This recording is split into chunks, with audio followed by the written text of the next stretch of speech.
Carmilla by Sheridan Le Fanu. Introduction. Heralded in his time as a Gothic genius and a first-rank writer of ghost stories, Joseph Thomas Sheridan Le Fanu championed Victorian-era horror and mystery literature. Paragons of unexplained details and ambiguous endings, Le Fanu's work is a stunning study in atmosphere and tone.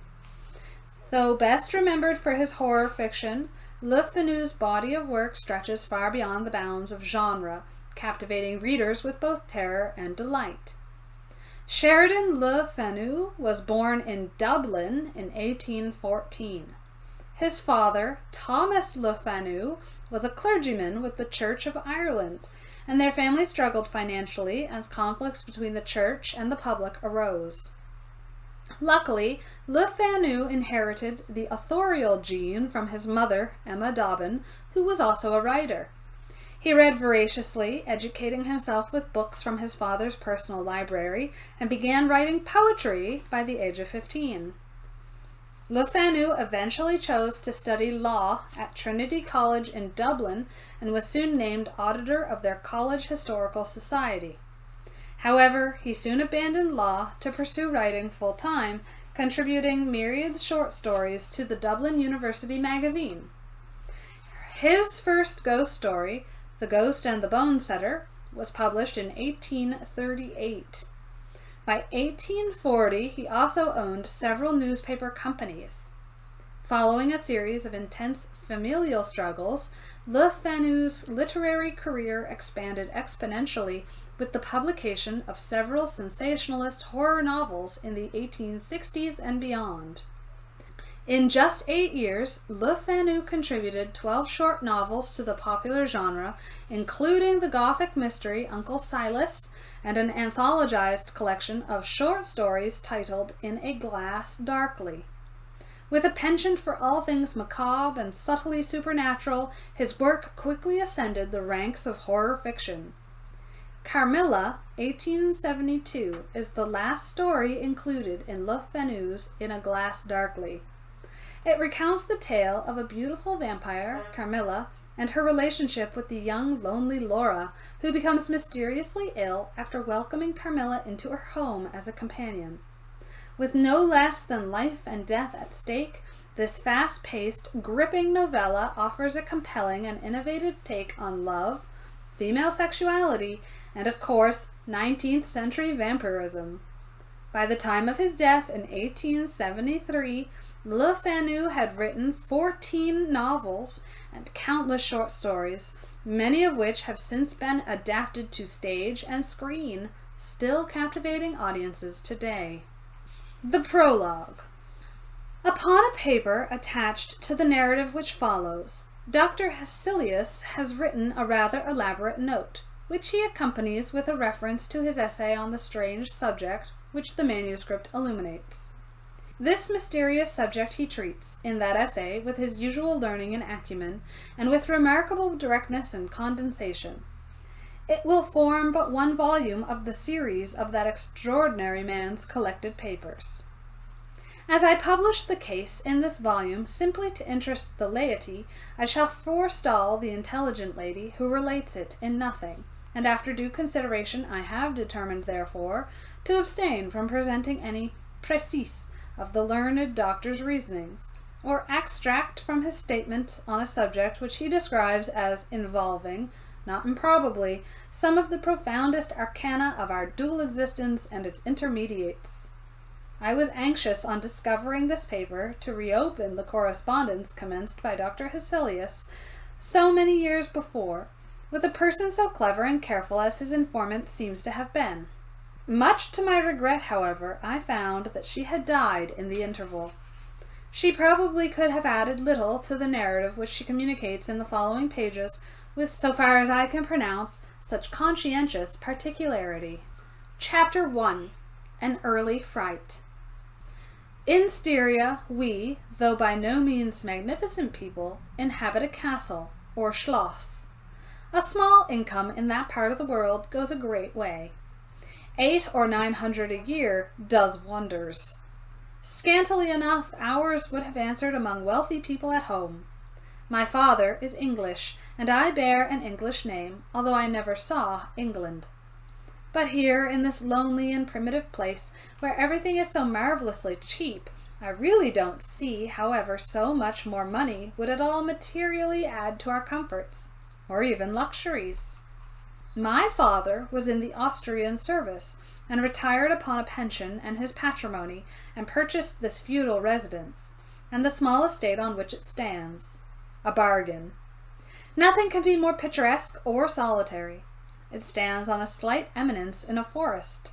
The road, very old and narrow, passes in front of its drawbridge, never raised in my time, and its moat, stocked with perch and sailed over by many swans, and floating on its surface white fleets of water lilies. Over all this the Schloss shows its many-windowed front, its towers, and its Gothic chapel. The forest opens in an irregular and very picturesque glade before its gate, and at the right a steep Gothic bridge carries the road over a stream that winds in deep shadow through the wood. I have said that this is a very lonely place. Judge whether I say truth. Looking from the hall door toward the road, the forest in which our castle stands extends 15 miles to the right, and 12 to the left. The nearest inhabited Schloss of any historic associations is that of old General Spielsdorf, nearly 20 miles away to the right. I have said the nearest inhabited village, because there is, only 3 miles westward, that is to say in the direction of General Spielsdorf's Schloss, a ruined village, with its quaint little church now roofless, in the aisle of which are the mouldering tombs of the proud family of Karnstein, now extinct, who once owned the equally desolate chateau, which, in the thick of the forest, overlooks the silent ruins of the town. Respecting the cause of the desertion of this striking and melancholy spot, there is a legend which I shall relate to you another time. I must tell you now how very small is the party who constitute the inhabitants of our castle. I don't include servants or those dependents who occupy rooms in the buildings attached to the Schloss. Listen and wonder. My father, who is the kindest man on earth, but growing old, and I, at the date of my story, only 19, 8 years have passed since then. I and my father constituted the family at the Schloss. My mother, a Styrian lady, died in my infancy, but I had a good-natured governess who had been with me from, I might almost say, my infancy. I could not remember the time when her fat, benignant face was not a familiar picture in my memory. This was Madame Perrodon, a native of Bern, whose care and good nature now, in part, supplied to me the loss of my mother, whom I do not even remember. So early I lost her. She made a third at our little dinner party. There was a fourth, Mademoiselle de La Fontaine, a lady such as you term, I believe, a finishing governess. She spoke French and German. Madame Perrodon, French and broken English, to which my father and I added English, which partly to prevent it becoming a lost language among us, and partly from patriotic motives we spoke every day.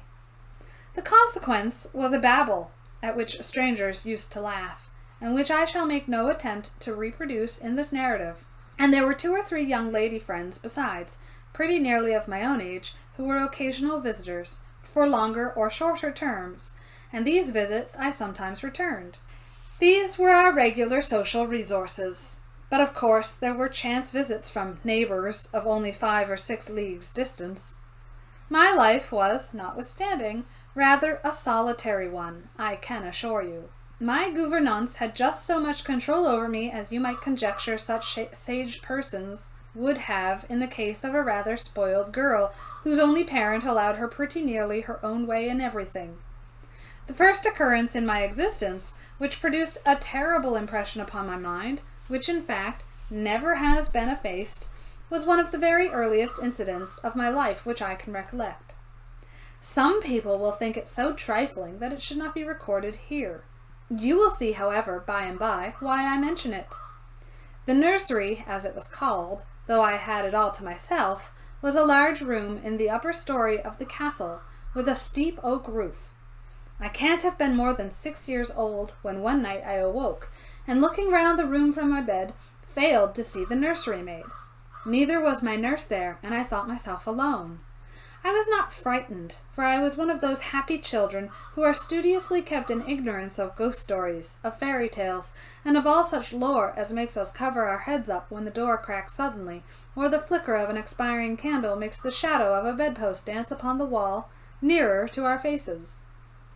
I was vexed and insulted at finding myself, as I conceived, neglected, and I began to whimper, preparatory to a hearty bout of roaring, when, to my surprise, I saw a solemn but very pretty face looking at me from the side of the bed. It was that of a young lady who was kneeling with her hands under the coverlet. I looked at her with a kind of pleased wonder, and ceased whimpering.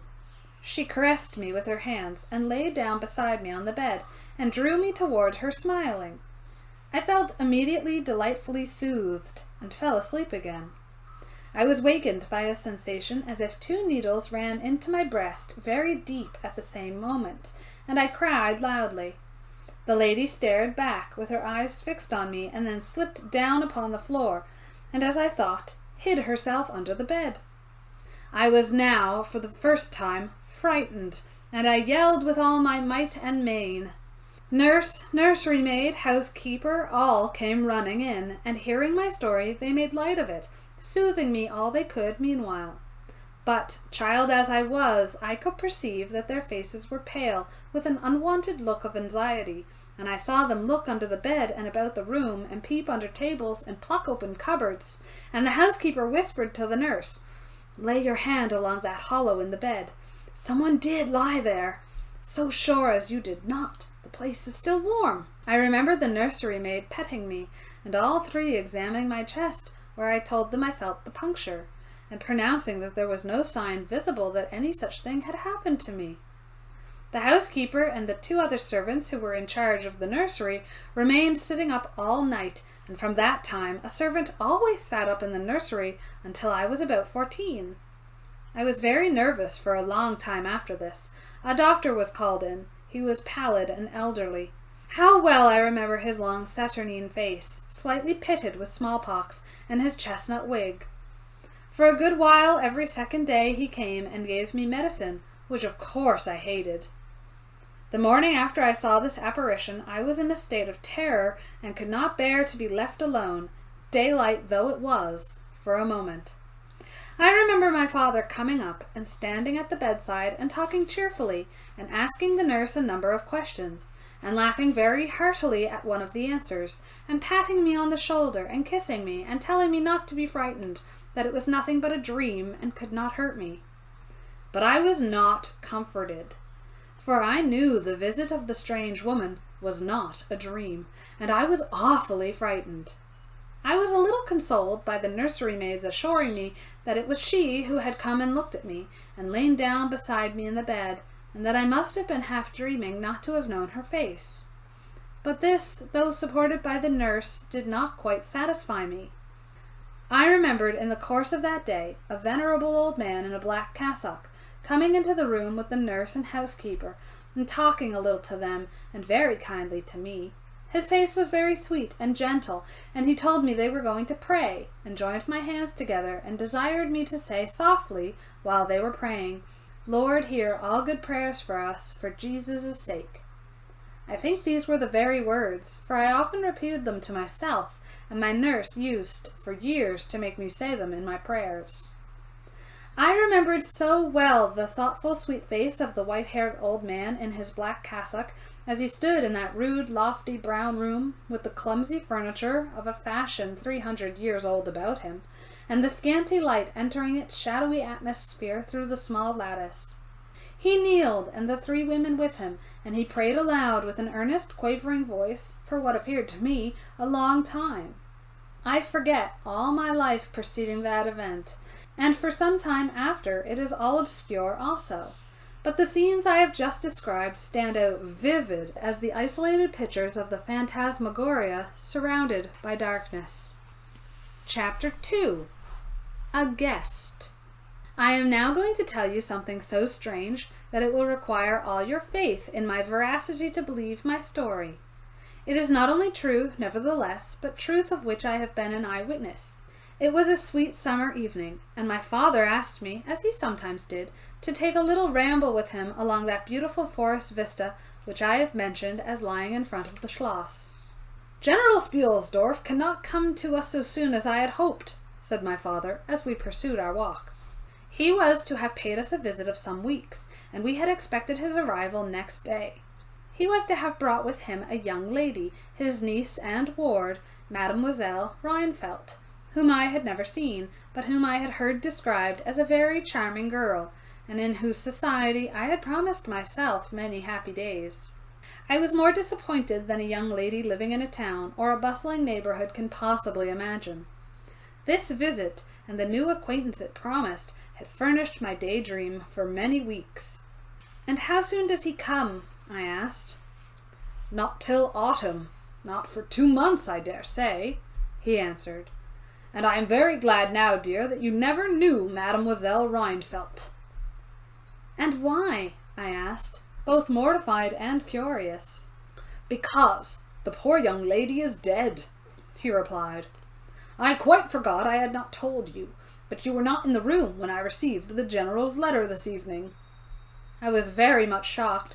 General Spielsdorf had mentioned in his first letter, 6 or 7 weeks before, that she was not so well as he would wish her, but there was nothing to suggest the remotest suspicion of danger. "Here is the General's letter," he said, handing it to me. "I am afraid he is in great affliction. The letter appears to me to have been written very nearly in distraction." We sat down on a rude bench under a group of magnificent lime trees. The sun was setting with all its melancholy splendor behind the sylvan horizon, and the stream that flows beside our home and passes under the steep old bridge I have mentioned wound through many a group of noble trees, almost at our feet, reflecting in its current the fading crimson of the sky.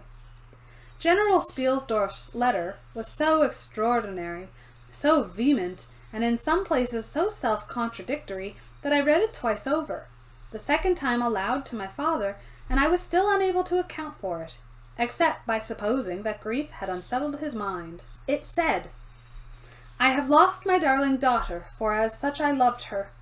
During the last days of dear Bertha's illness I was not able to write to you. Before then I had no idea of her danger.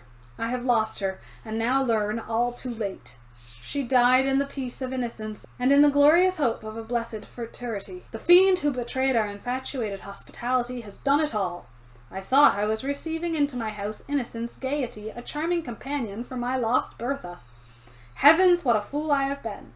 I thank God my child died without a suspicion of the cause of her sufferings. She is gone without so much as conjecturing the nature of her illness and the accursed passion of the agent of all its misery. I devote my remaining days to tracking and extinguishing a monster. I am told I may hope to accomplish my righteous and merciful purpose. At present there is scarcely a gleam of light to guide me. I curse my conceited incredulity, my despicable affectation of superiority, my blindness, my obstinacy. All too late.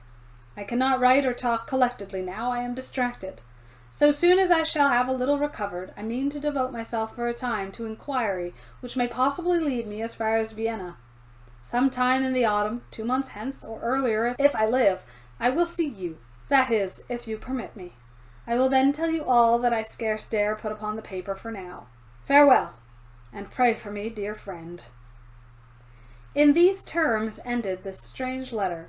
Though I had never seen Bertha Rheinfeldt, my eyes filled with tears at the sudden intelligence. I was startled, as well as profoundly disappointed.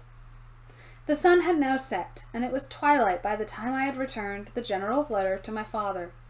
It was a soft, clear evening, and we loitered, speculating upon the possible meanings of the violent and incoherent sentences which I had just been reading.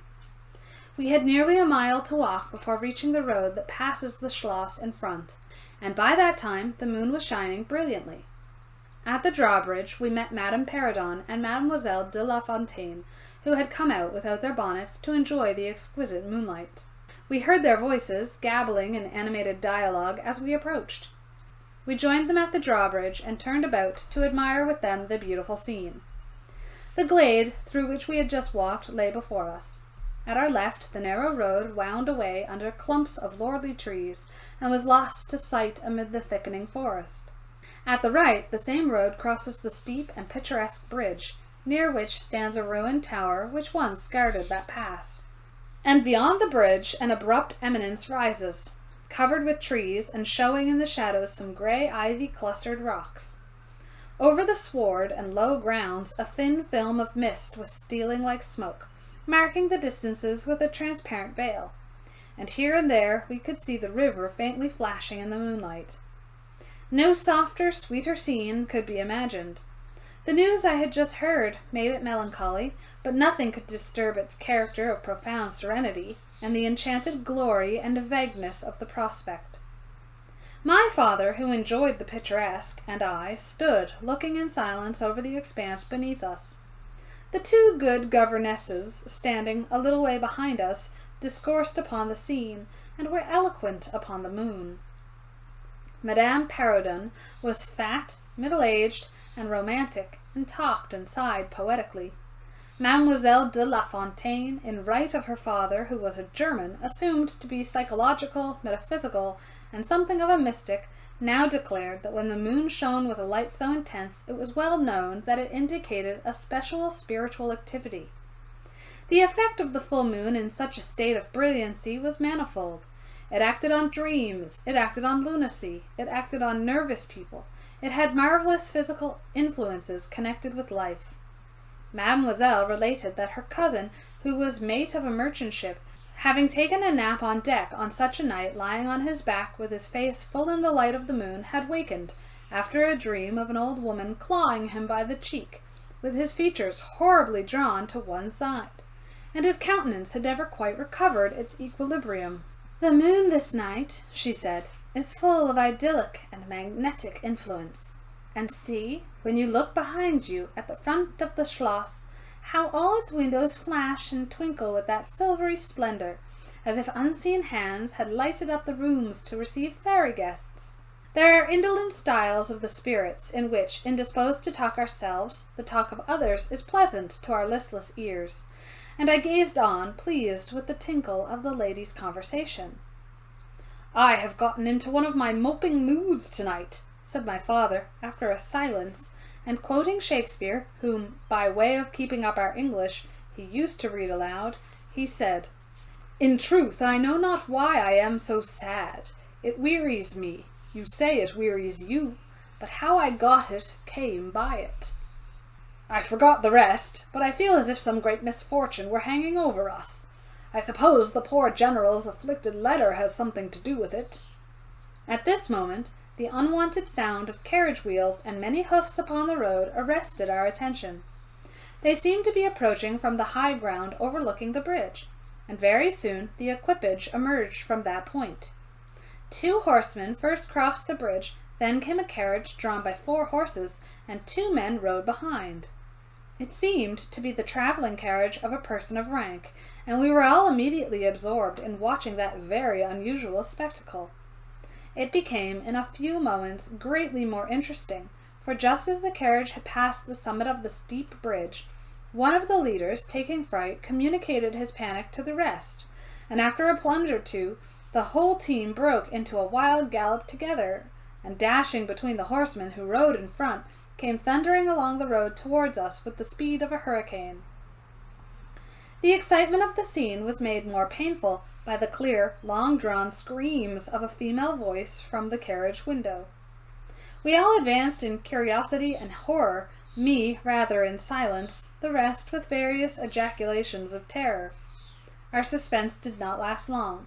Just before you reach the castle drawbridge, on the route they were coming, there stands by the roadside a magnificent lime tree. On the other stands an ancient stone cross, at sight of which the horses, now going at a pace that was perfectly frightful, swerved so as to bring the wheel over the projecting roots of the tree. I knew what was coming. I covered my eyes, unable to see it out, and turned my head away. At the same moment I heard a cry from my lady friends, who had gone on a little. Curiosity opened my eyes, and I saw a scene of utter confusion. 2 of the horses were on the ground. The carriage lay upon its side with 2 wheels in the air. The men were busy removing the traces, and a lady with a commanding air and figure had got out, and stood with clasped hands, raising the handkerchief that was in them every now and then to her eyes. Through the carriage door was now lifted a young lady, who appeared to be lifeless.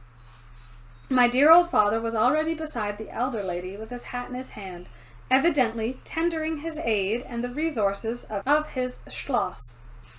The lady did not appear to hear him, or to have eyes for anything but the slender girl who was being placed against the slope of the bank. I approached. The young lady was apparently stunned, but she was certainly not dead. My father, who piqued himself on being something of a physician, had just had his fingers on his wrist and assured the lady, who declared herself her mother, that her pulse, though faint and irregular, was undoubtedly still distinguishable. The lady clasped her hands and looked upward, as if in a momentary transport of gratitude, but immediately she broke out again in that theatrical way which is, I believe, natural to some people. She was what is called a fine-looking woman for her time of life, and must have been handsome. She was tall, but not thin, and dressed in black velvet, and looked rather pale, but with a proud and commanding countenance, though now agitated strangely. "Who was ever being so born to calamity?" I heard her say with clasped hands as I came up. "Here I am, on a journey of life and death, in prosecuting which to lose an hour is possibly to lose all. My child will not have recovered sufficiently to resume her route, for who can say how long? I must leave her. I cannot, dare not, delay. How far on, sir, can you tell, is the nearest village? I must leave her there, and shall not see my darling, or ever hear of her till my return 3 months hence." I plucked my father by the coat, and whispered earnestly in his ear, "Oh, papa, pray ask her to let her stay with us. It would be so delightful. Do pray."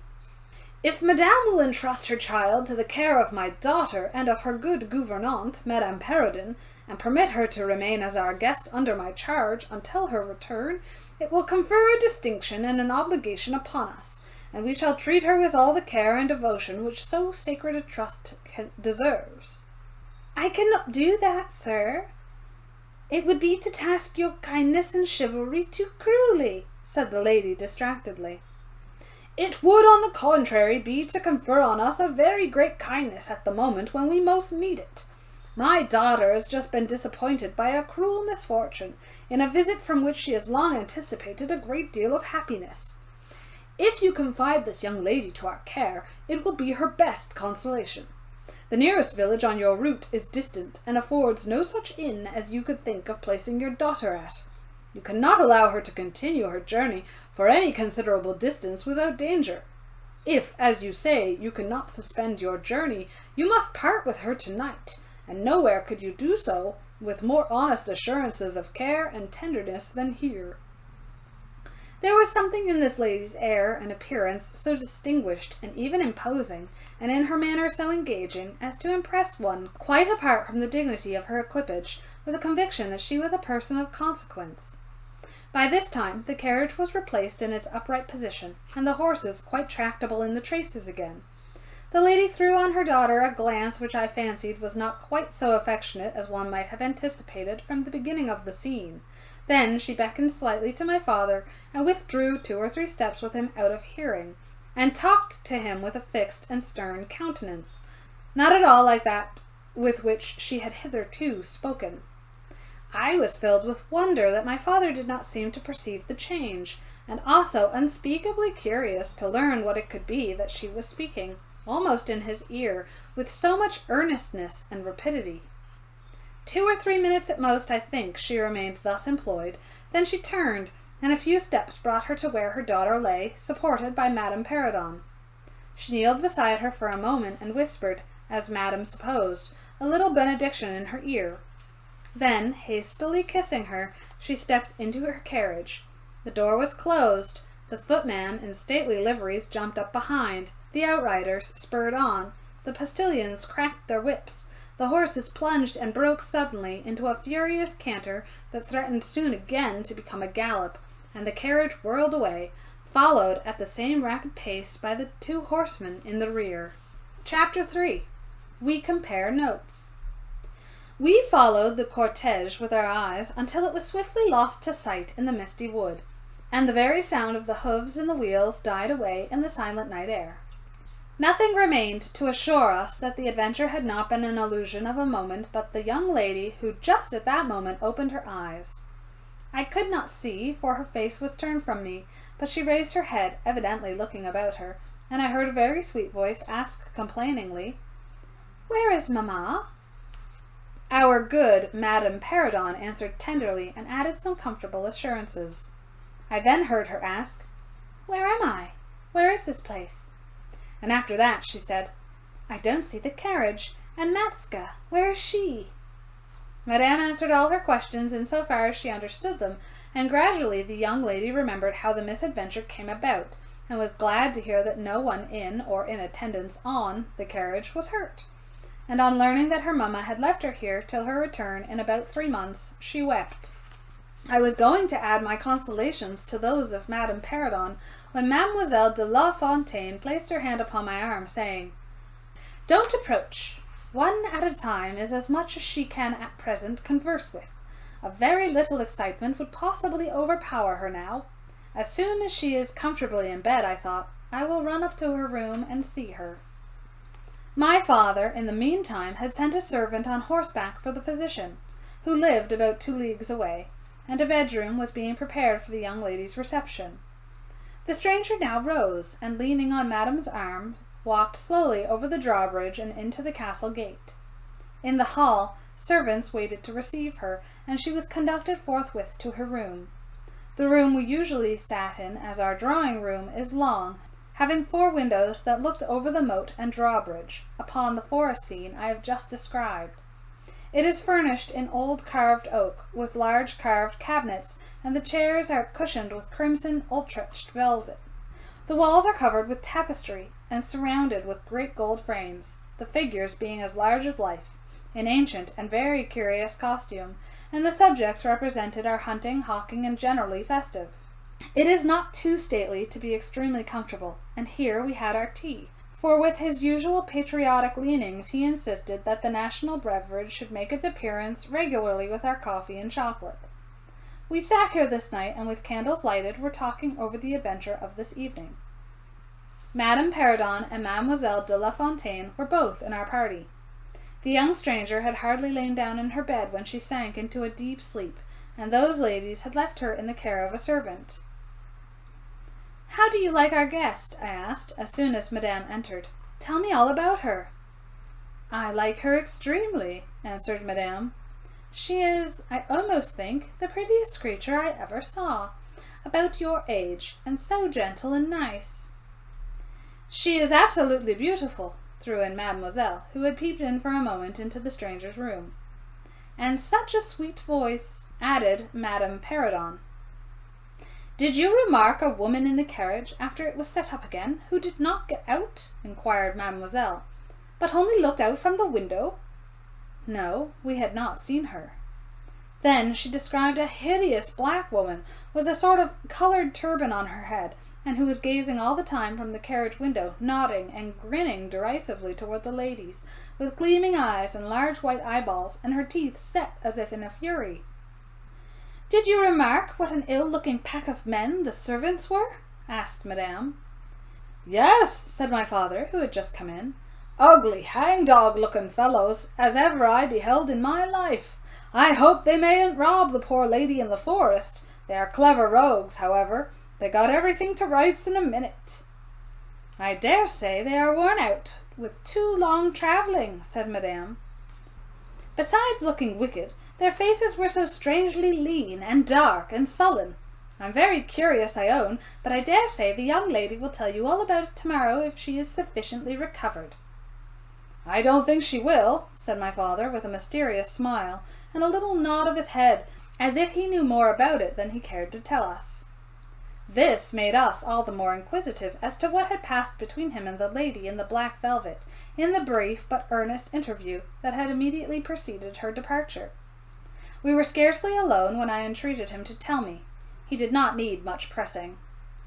"There is no particular reason why I should not tell you," She expressed a reluctance to trouble us with the care of her daughter, saying she was in delicate health and nervous, but not subject to any kind of seizure. She volunteered that, nor to any illusion, being, in fact, perfectly sane. How very odd to say all that, I interpolated. It was so unnecessary. At all events, it was said, he laughed. And as you wish to know all that passed, which was indeed very little, I tell you.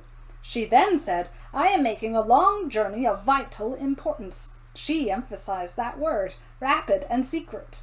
I shall return for my child in 3 months. In the meantime, she will be silent as to who we are, whence we come, and whither we are travelling. And that's all she said. She spoke very pure French. When she said the word secret, she paused for a few seconds, looking sternly, her eyes fixed on mine. I fancy she makes a great point of that. You saw how quickly she was gone.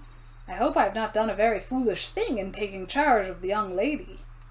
For my part, I was delighted. I was longing to see and talk to her, and only waiting till the doctor should give me leave.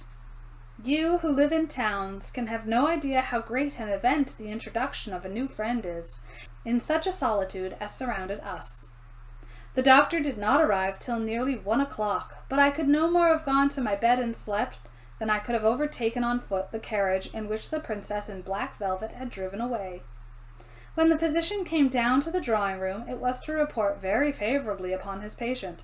She was now sitting up, her pulse quite regular, apparently perfectly well. She had sustained no injury, and the little shock to her nerves had passed away quite harmlessly.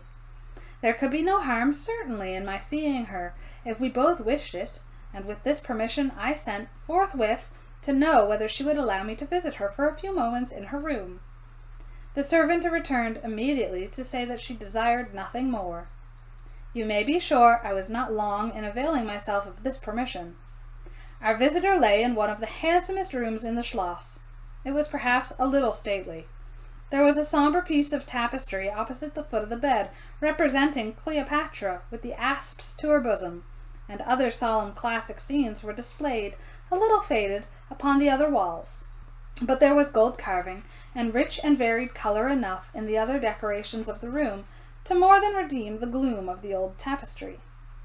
There were candles at the bedside. She was sitting up, her slender pretty figure enveloped in the soft silk dressing-gown embroidered with flowers and lined with thick quilted silk, which her mother had thrown over her feet as she lay upon the ground. What was it that, as I reached the bedside and had just begun my little greeting, struck me dumb in a moment, and made me recoil a step or two from before her? I will tell you. I saw the very face which had visited me in my childhood at night, which remained so fixed in my memory, and on which I had for so many years so often ruminated with horror, when no one suspected of what I was thinking. It was pretty, even beautiful, and when I first beheld it, wore the same melancholy expression. But this almost instantly lighted into a strange, fixed smile of recognition. There was a silence of fully a minute, and then at length she spoke. I could not. "How wonderful!" she exclaimed. 12 years ago I saw your face in a dream, and it has haunted me ever since. Wonderful indeed, I repeated, overcoming, with an effort, the horror that had for a time suspended my utterances. 12 years ago, in vision or reality, I certainly saw you. I could not forget your face. It has remained before my eyes ever since. Her smile had softened. Whatever I had fancied strange in it was gone, and it and her dimpling cheeks were now delightfully pretty and intelligent. I felt reassured, and continued more in the vein which hospitality indicated, to bid her welcome, and to tell her how much pleasure her accidental arrival had given us all, and especially what a happiness it was to me. I took her hand as I spoke. I was a little shy, as lonely people are, but the situation made me eloquent and even bold. She pressed my hand, she laid hers upon it, and her eyes glowed as, looking hastily into mine, she smiled again and blushed. She answered my welcome very prettily. I sat down beside her, still wondering, and she said, "I must tell you my vision about you.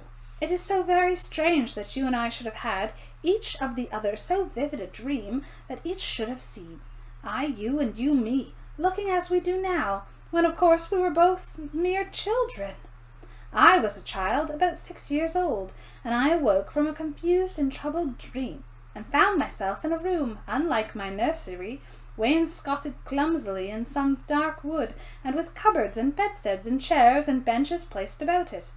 The beds were, I thought, all empty, and the room itself without anyone but myself in.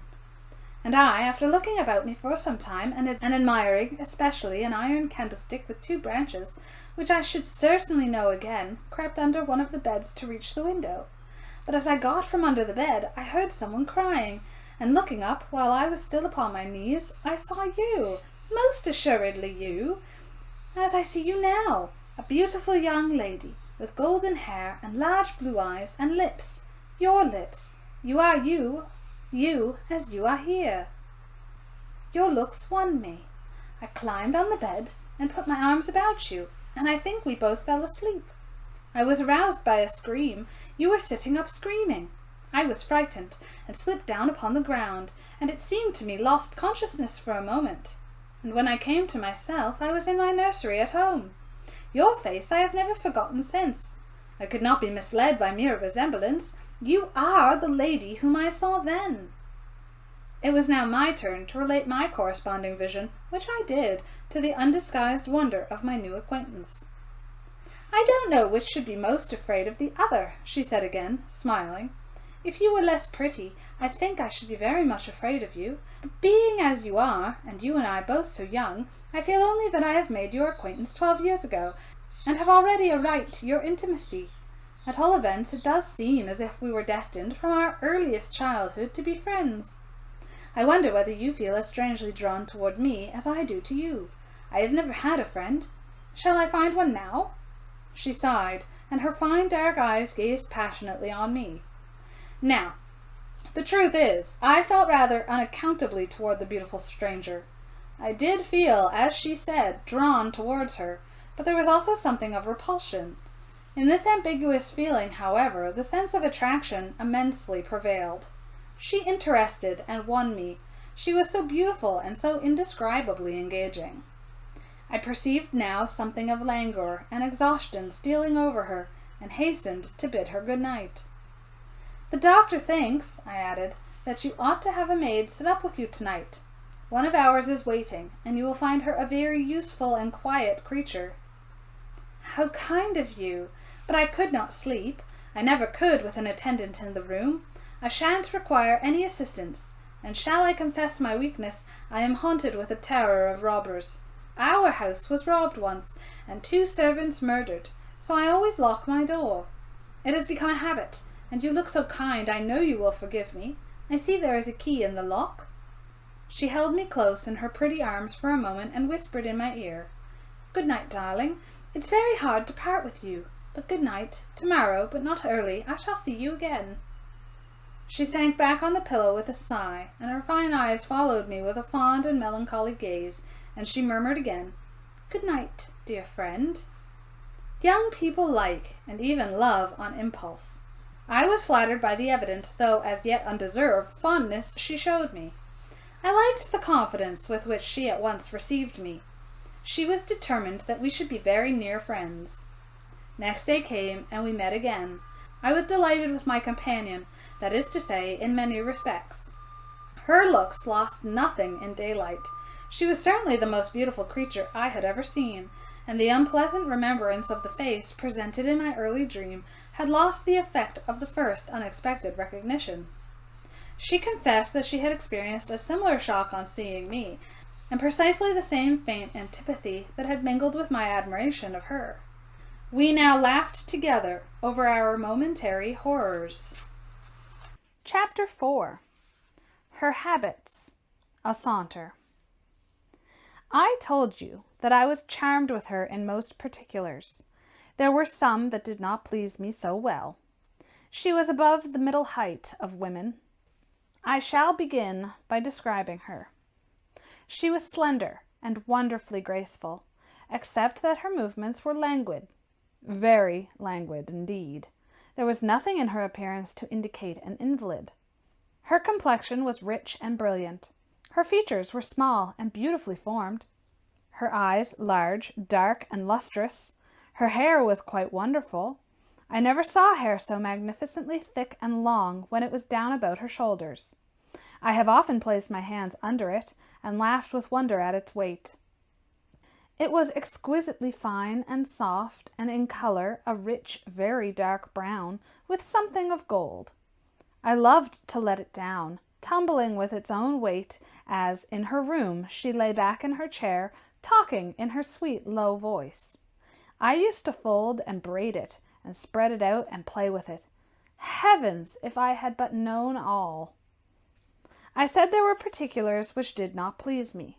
I have told you that her confidence won me that first night I saw her, but I found that she exercised, with respect to herself, her mother, her history, everything, in fact, connected with her life, plans, and people, an ever-wakeful reserve. I dare say I was unreasonable. Perhaps I was wrong. I dare say I ought to have respected the solemn injunction laid upon my father by the stately lady in black velvet. But curiosity is a restless and unscrupulous passion, and no one girl can endure, with patience, that hers should be baffled by another. What harm could it do anyone to tell me what I so ardently desired to know? Had she no trust in my good sense or honor? Why would she not believe me when I assured her so solemnly that I would not divulge one syllable of what she told me to any mortal breathing? There was a coldness, it seemed to me, beyond her years, in her smiling, melancholy, persistent refusal to afford me the least ray of light. I cannot say we quarreled upon this point, for she would not quarrel upon any. It was, of course, very unfair of me to press her, very ill-bred, but I really could not help it, and I might just as well have let it alone. What she did tell me amounted, in my unconscionable estimation, to nothing. It was all summed up in 3 very vague disclosures. First, her name was Carmilla.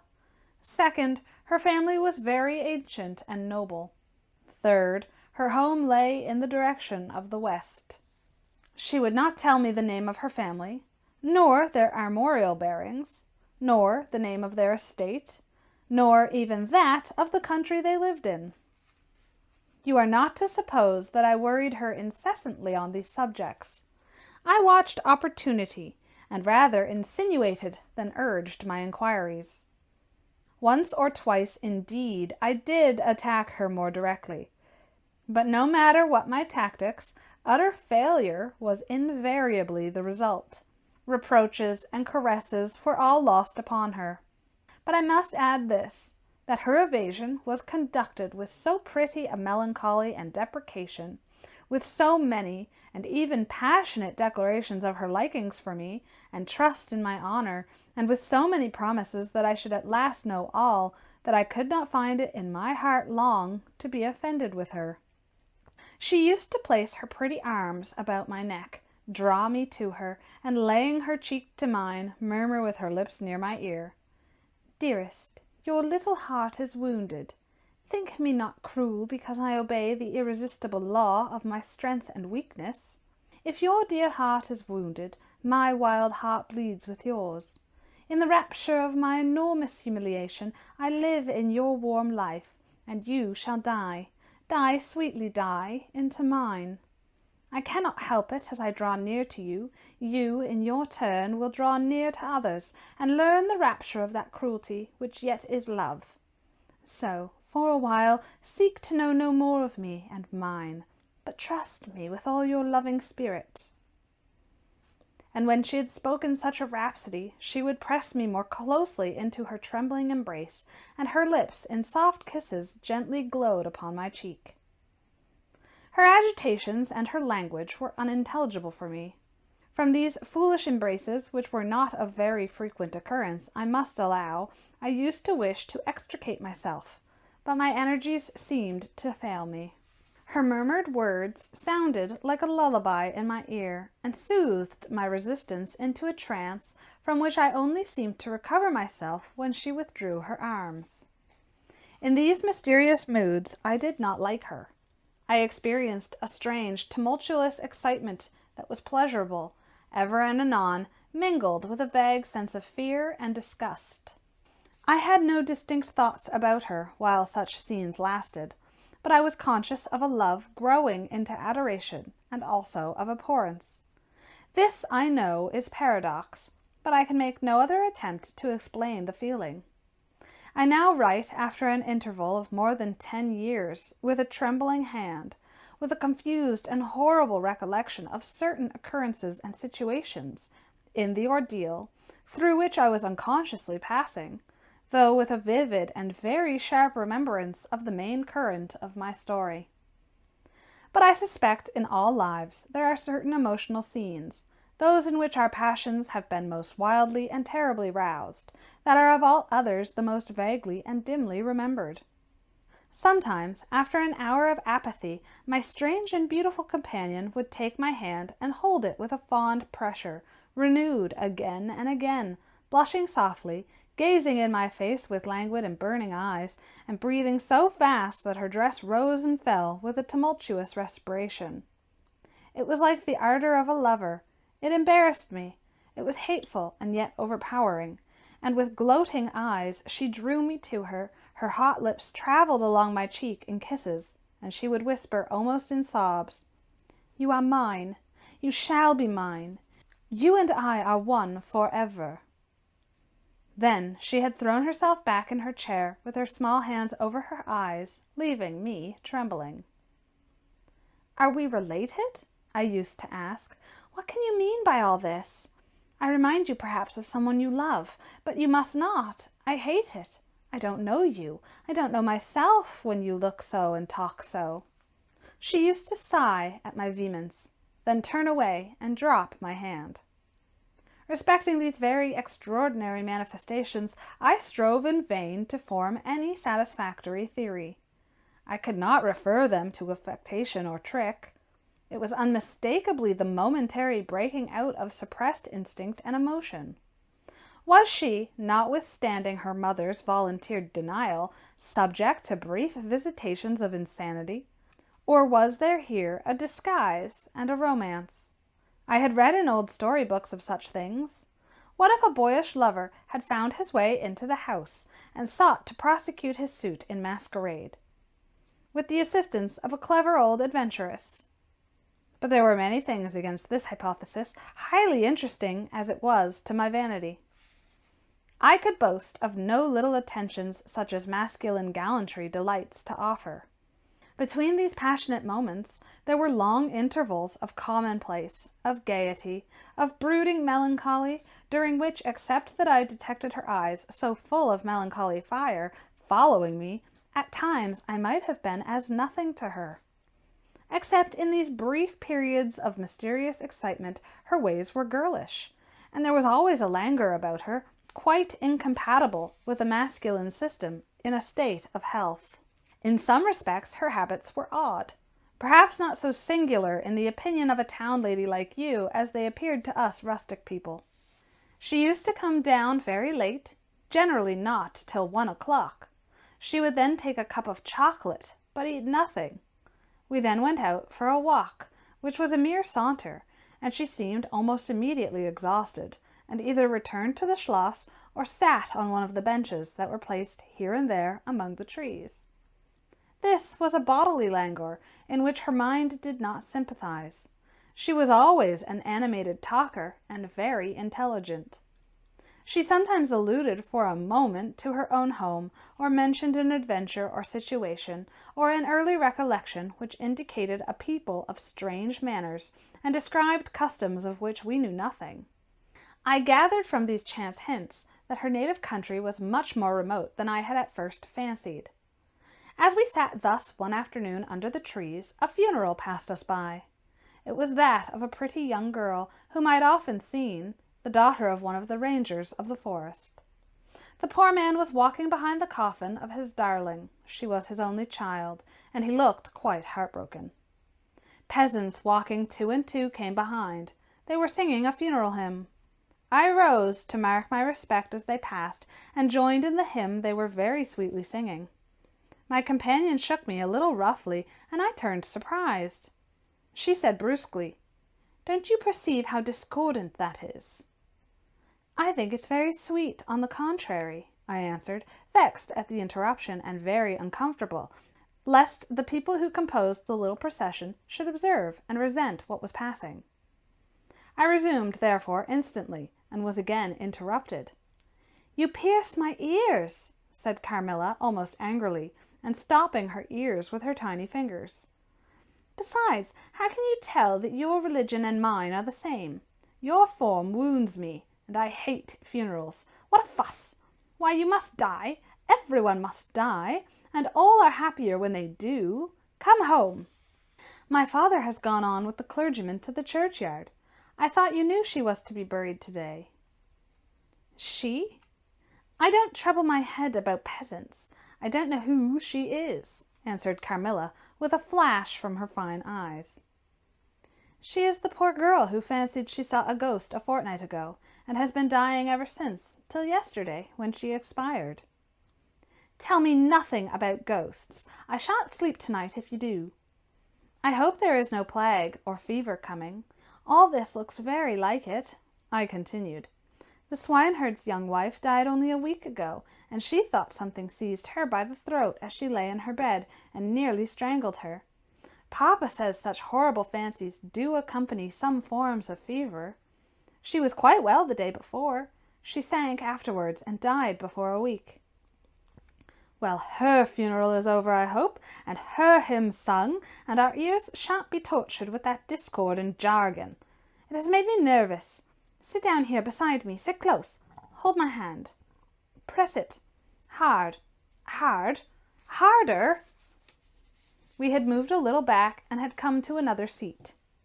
She sat down. Her face underwent a change that alarmed and even terrified me for a moment. It darkened and became horribly livid.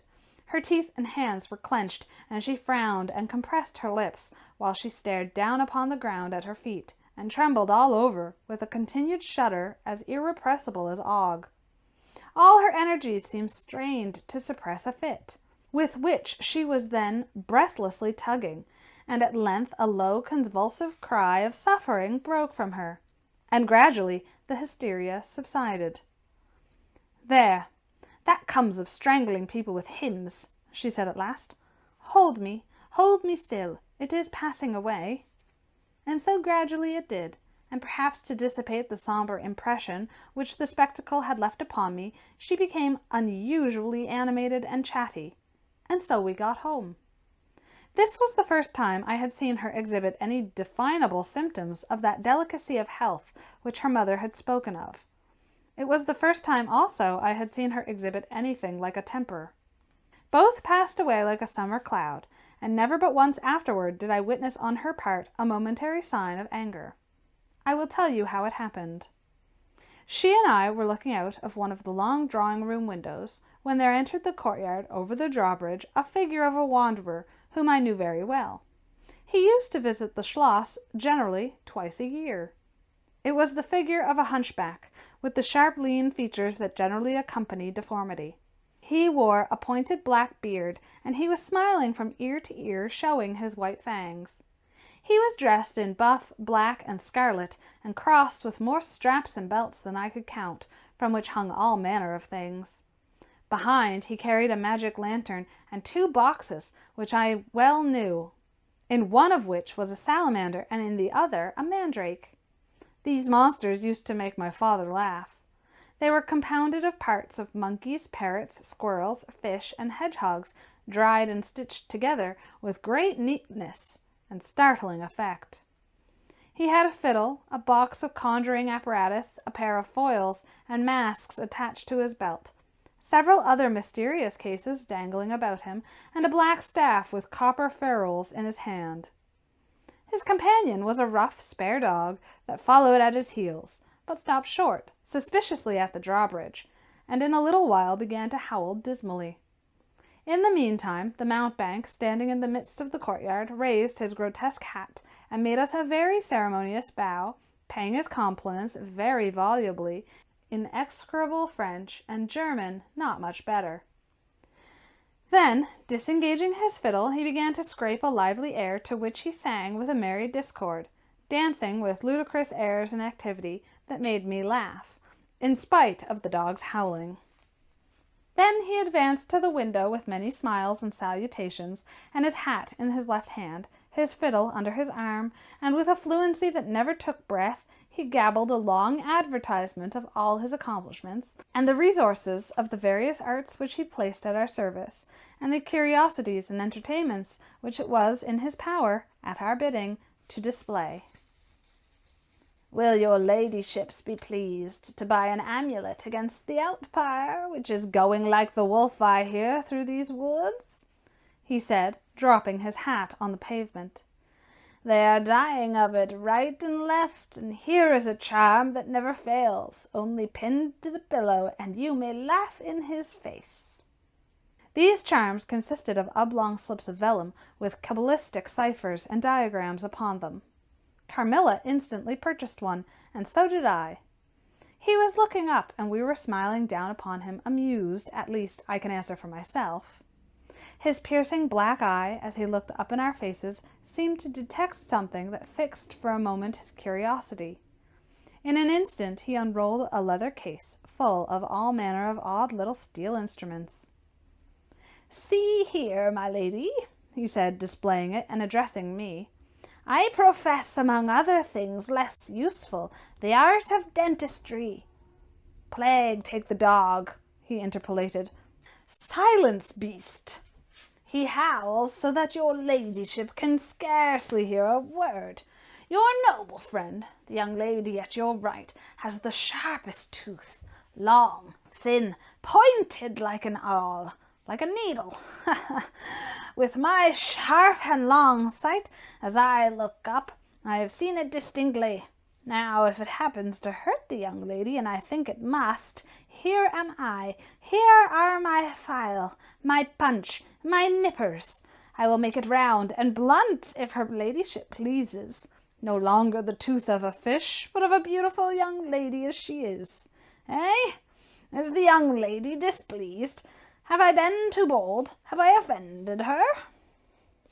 The young lady, indeed, looked very angry as she drew back from the window. "How dare that mountebank insult us so? Where is your father?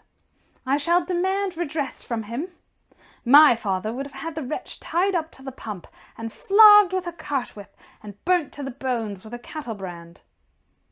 She retired from the window a step or two and sat down, and had hardly lost sight of the offender when her wrath subsided as suddenly as it had risen, and she gradually recovered her usual tone, and seemed to forget the little hunchback and his follies. My father was out of spirits that evening. On coming in, he told us that there had been another case very similar to the two fatal ones which had lately occurred. The sister of a young peasant on his estate, only a mile away, was very ill, had been, as she described it, attacked very nearly in the same way, and was now slowly but steadily sinking. "All this," said my father, "is strictly referable to natural causes. These poor people infect one another with their superstitions, and so repeat in imagination the images of terror that have invested their neighbors." "But that very circumstance frightens one horribly," said Carmilla.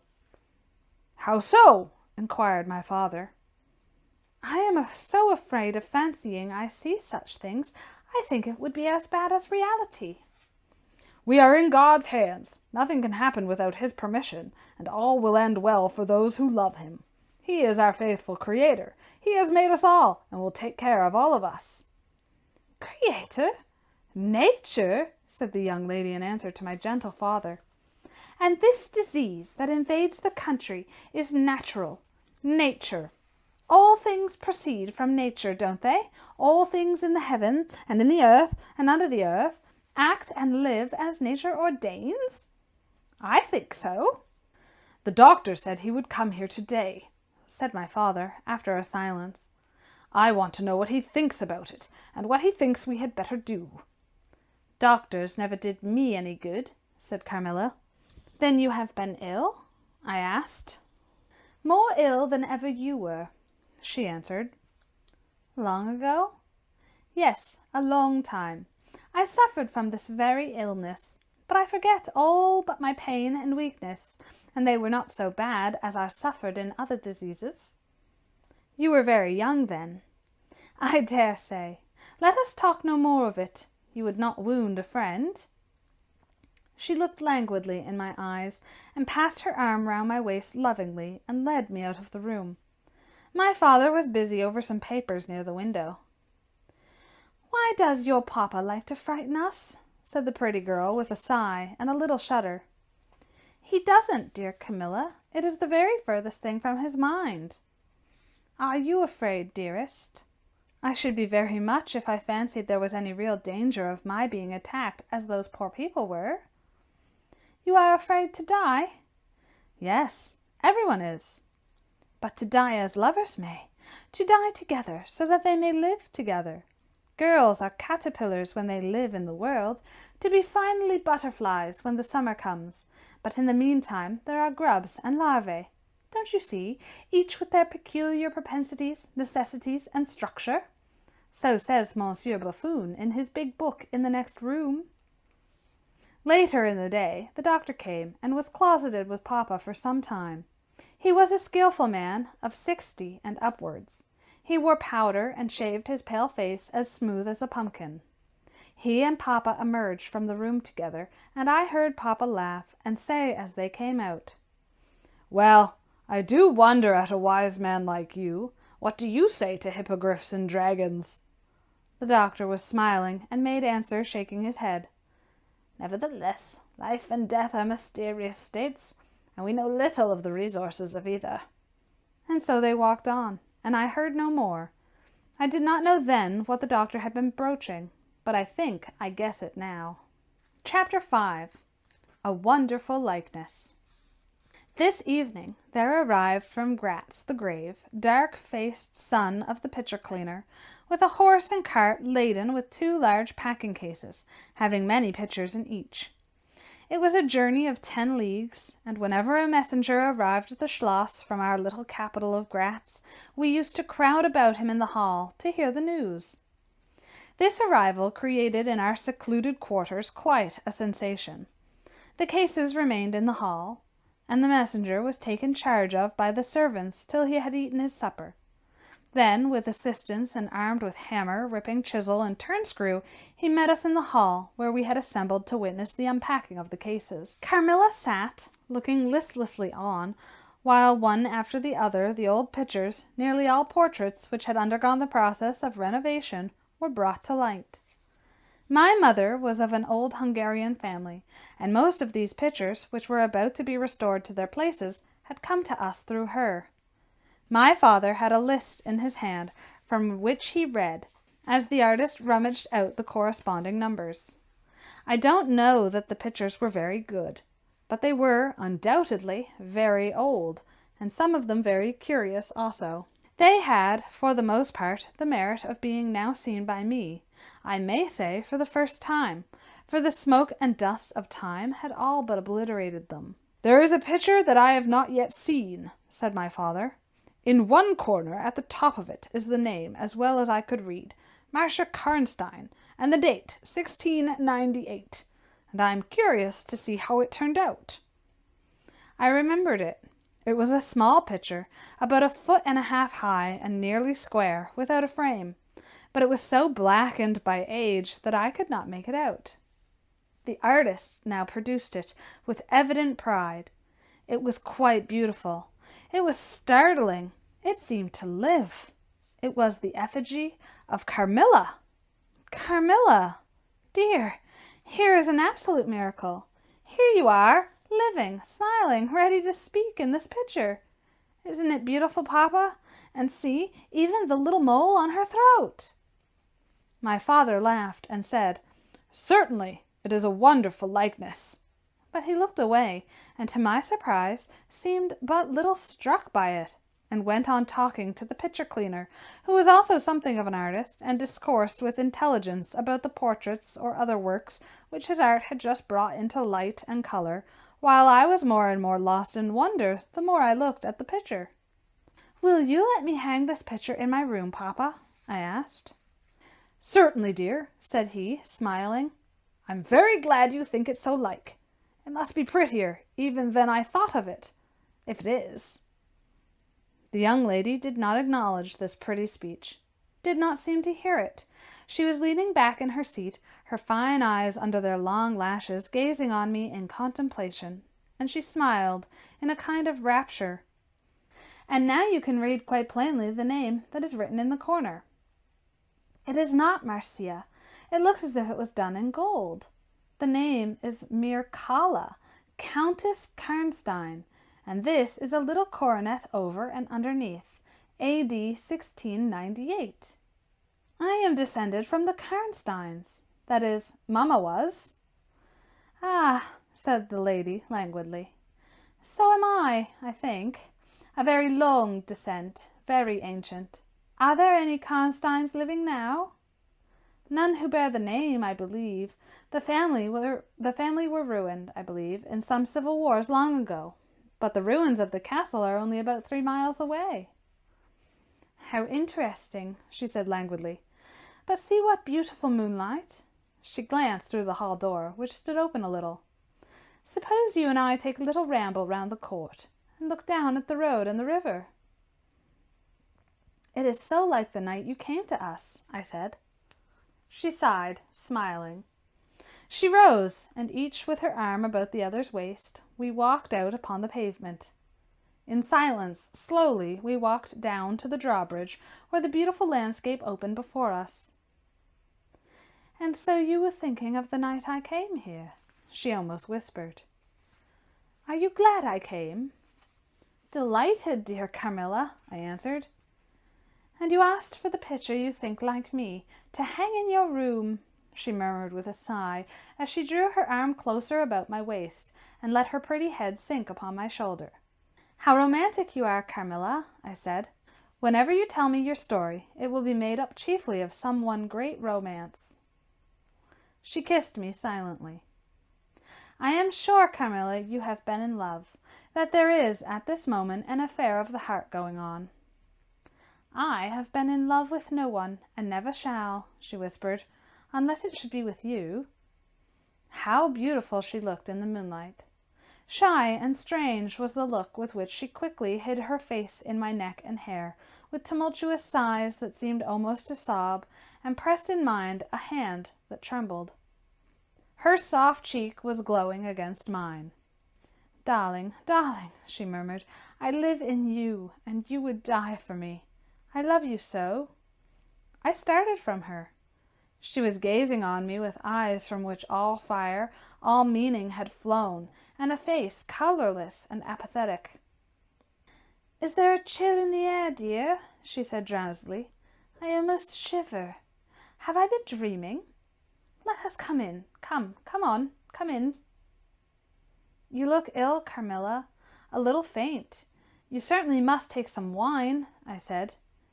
"Yes, I will. I'm better now. I shall be quite well in a few minutes. Yes, do give me a little wine," answered Carmilla as we approached the door. "Let us look again for a moment. It is the last time, perhaps, I shall see moonlight with you." "How do you feel now, Carmilla? Are you really better?" I asked. I was beginning to take alarm, lest she should have been stricken with the strange epidemic that they said had invaded the country about us.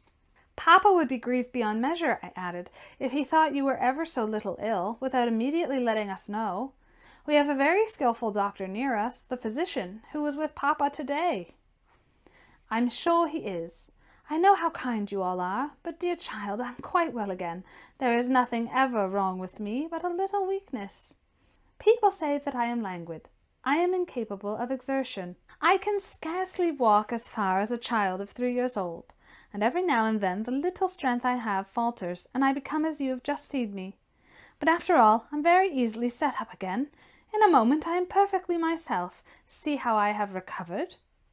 So indeed she had, and she and I talked a great deal, and very animated she was, and the remainder of that evening passed without any recurrence of what I called her infatuations.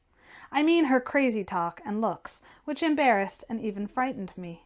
But there occurred that night an event which gave my thoughts quite a new turn, and seemed to startle even Carmilla's languid nature into momentary energy.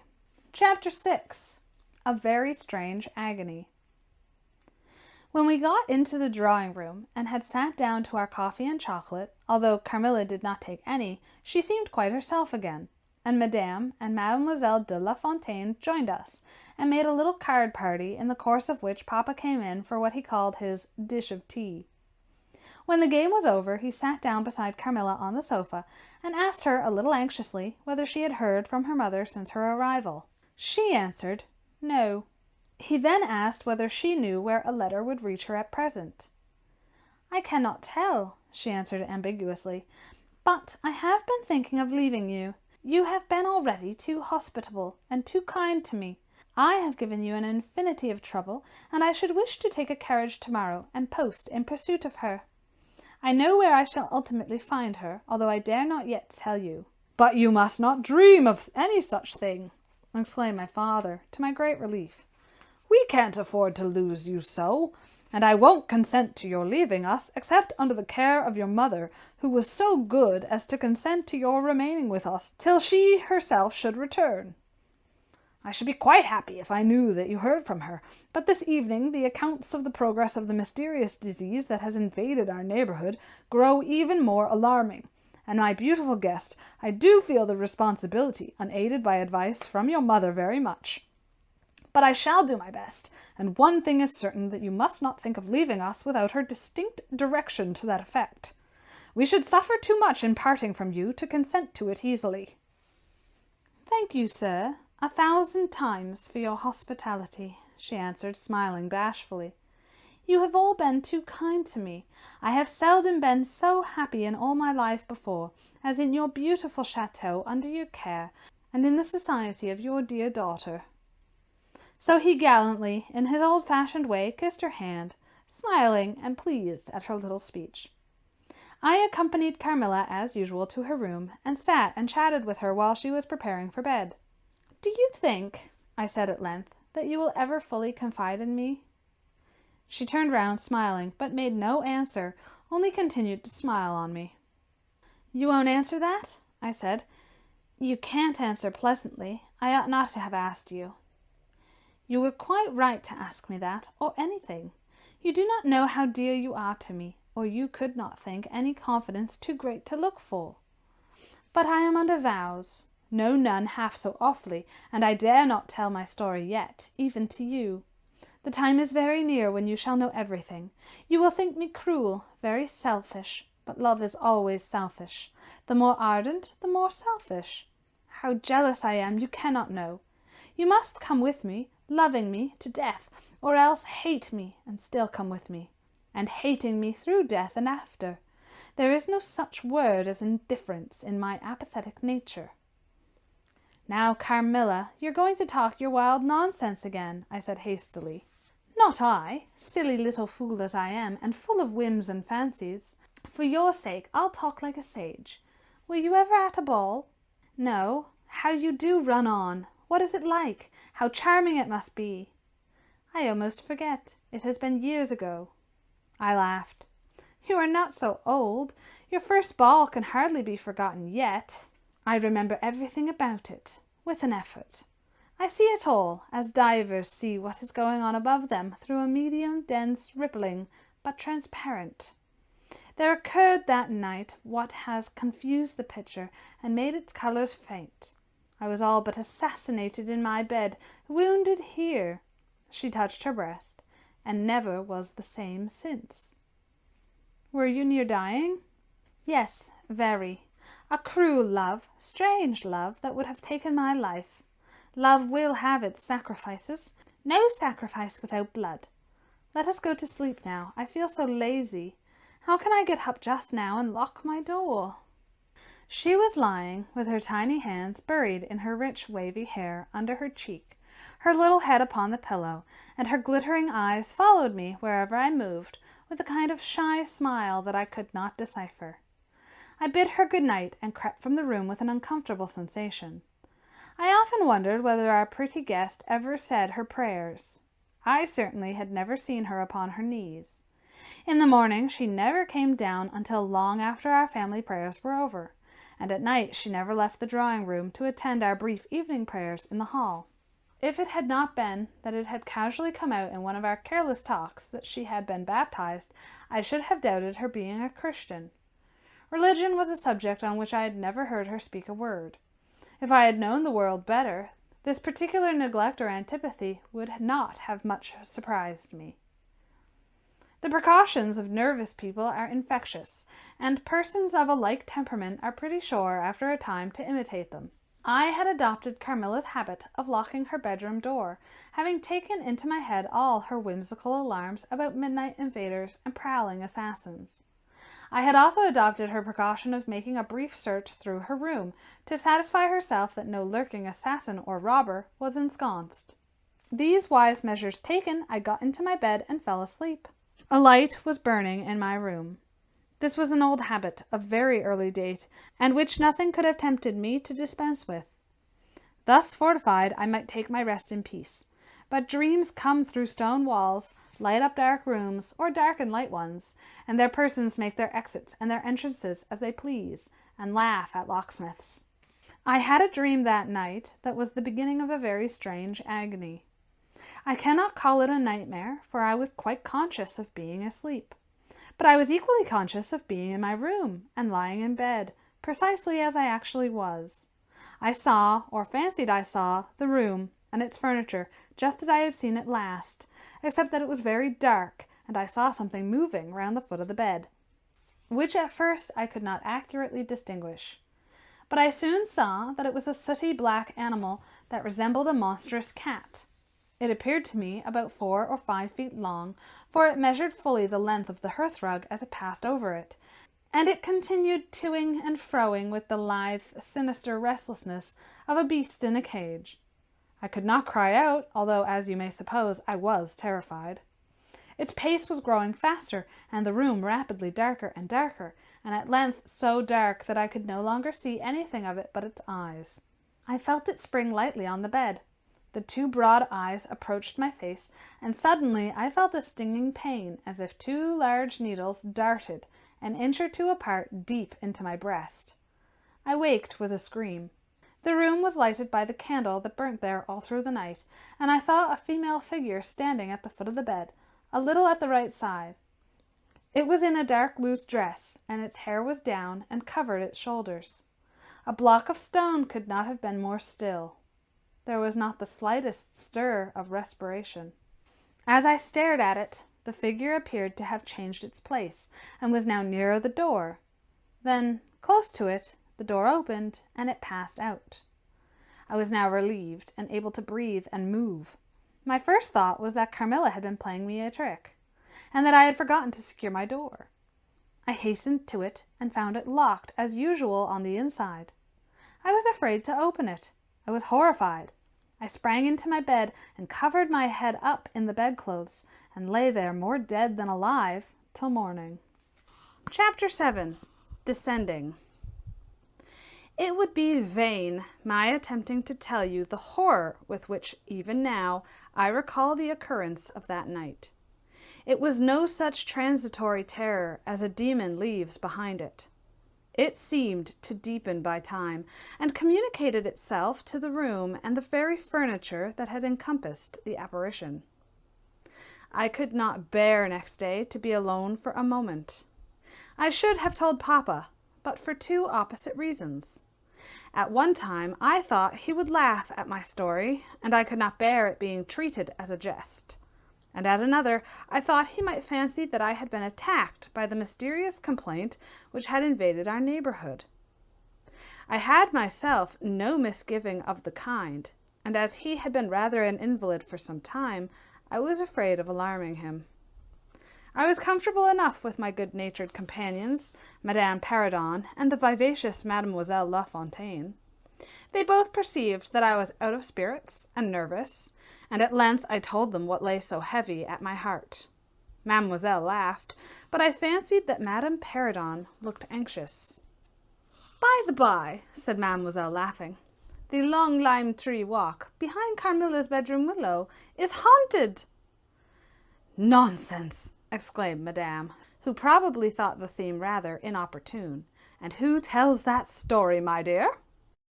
"Martin says that he came up twice when the old yard gate was being repaired before sunrise, and twice saw the same female figure walking down the lime tree avenue." "So he well might, as long as there are cows to milk in the river fields," said Madame. "I dare say, but Martin chooses to be frightened, and never did I see a fool more frightened." "You must not say a word about it to Carmilla, because she can see down that walk from her room window," I interposed. "And she is, if possible, a greater coward than I." Carmilla came down rather later than usual that day. "I was so frightened last night," she said, so soon as they were together. "And I am sure I should have seen something dreadful if it had not been for that charm I bought from the poor little hunchback whom I called such hard names. I had a dream of something black coming round my bed, and I awoke in perfect horror, and I really thought, for some seconds, I saw a dark figure near the chimney-piece. But I felt under my pillow for my charm, and the moment my fingers touched it, the figure disappeared, and I felt quite certain, only that I had it by me, that something frightful would have made its appearance, and perhaps throttled me, as it did those poor people we've heard of." "Well, listen to me," I began, and I recounted my adventure, at the recital of which she appeared horrified. "And had you the charm near you?" she asked earnestly. "No, I had dropped it into a china vase in the dining-room, but I shall certainly take it with me tonight, as you have so much faith in it." At this distance of time, I cannot tell you or even understand how I overcame my horror so effectually as to lie alone in my room that night. I remember distinctly that I pinned the charm to my pillow. I fell asleep almost immediately, and slept even more soundly than usual all night. Next night I passed as well. My sleep was delightfully deep and dreamless. But I wakened with a sense of lassitude and melancholy which, however, did not exceed a degree that was almost luxurious. "Well, I told you so," said Carmilla, when I described my quiet sleep. "I had such a delightful sleep last night myself. I pinned the charm to the breast of my nightdress. It was too far away the night before. I am quite sure it was all fancy except the dreams. I used to think that evil spirits made dreams, but our doctor told me it was no such thing, only a fever passing by, or some other malady, as they often do, he said, that knocks at the door, and not being able to get in, passes on with the alarm." "And what do you think the charm is?" said I. "It has been fumigated, or immersed in some drug, and is an antidote against the malaria," she answered. "Then it acts on the body?" "Certainly. You don't suppose that evil spirits are frightened by bits of ribbon, or by the perfumes of a druggist's shop? No, these complaints, wandering in the air, begin by trying the nerves, and so infect the brain. But before they can seize upon you, the antidote repels them. That, I am sure, is what the charm has done for us. It is nothing magical, it is simply natural." I should have been happier if I could have quite agreed with Carmilla. But I did my best, and the impression was a little losing its force. For some nights I slept profoundly, but still every morning I felt the same lassitude, and a languor weighed upon me all day. I felt myself a changed girl. A strange melancholy was stealing over me, a melancholy that I would not have interrupted. Dim thoughts of death began to open, and an idea that I was slowly sinking took gentle, and somehow not unwelcome, possession of me. If it was sad, the tone of mind which this induced was also sweet. Whatever it might be, my soul acquiesced to it. I would not admit that I was ill. I would not consent to tell my papa or to have the doctor sent for.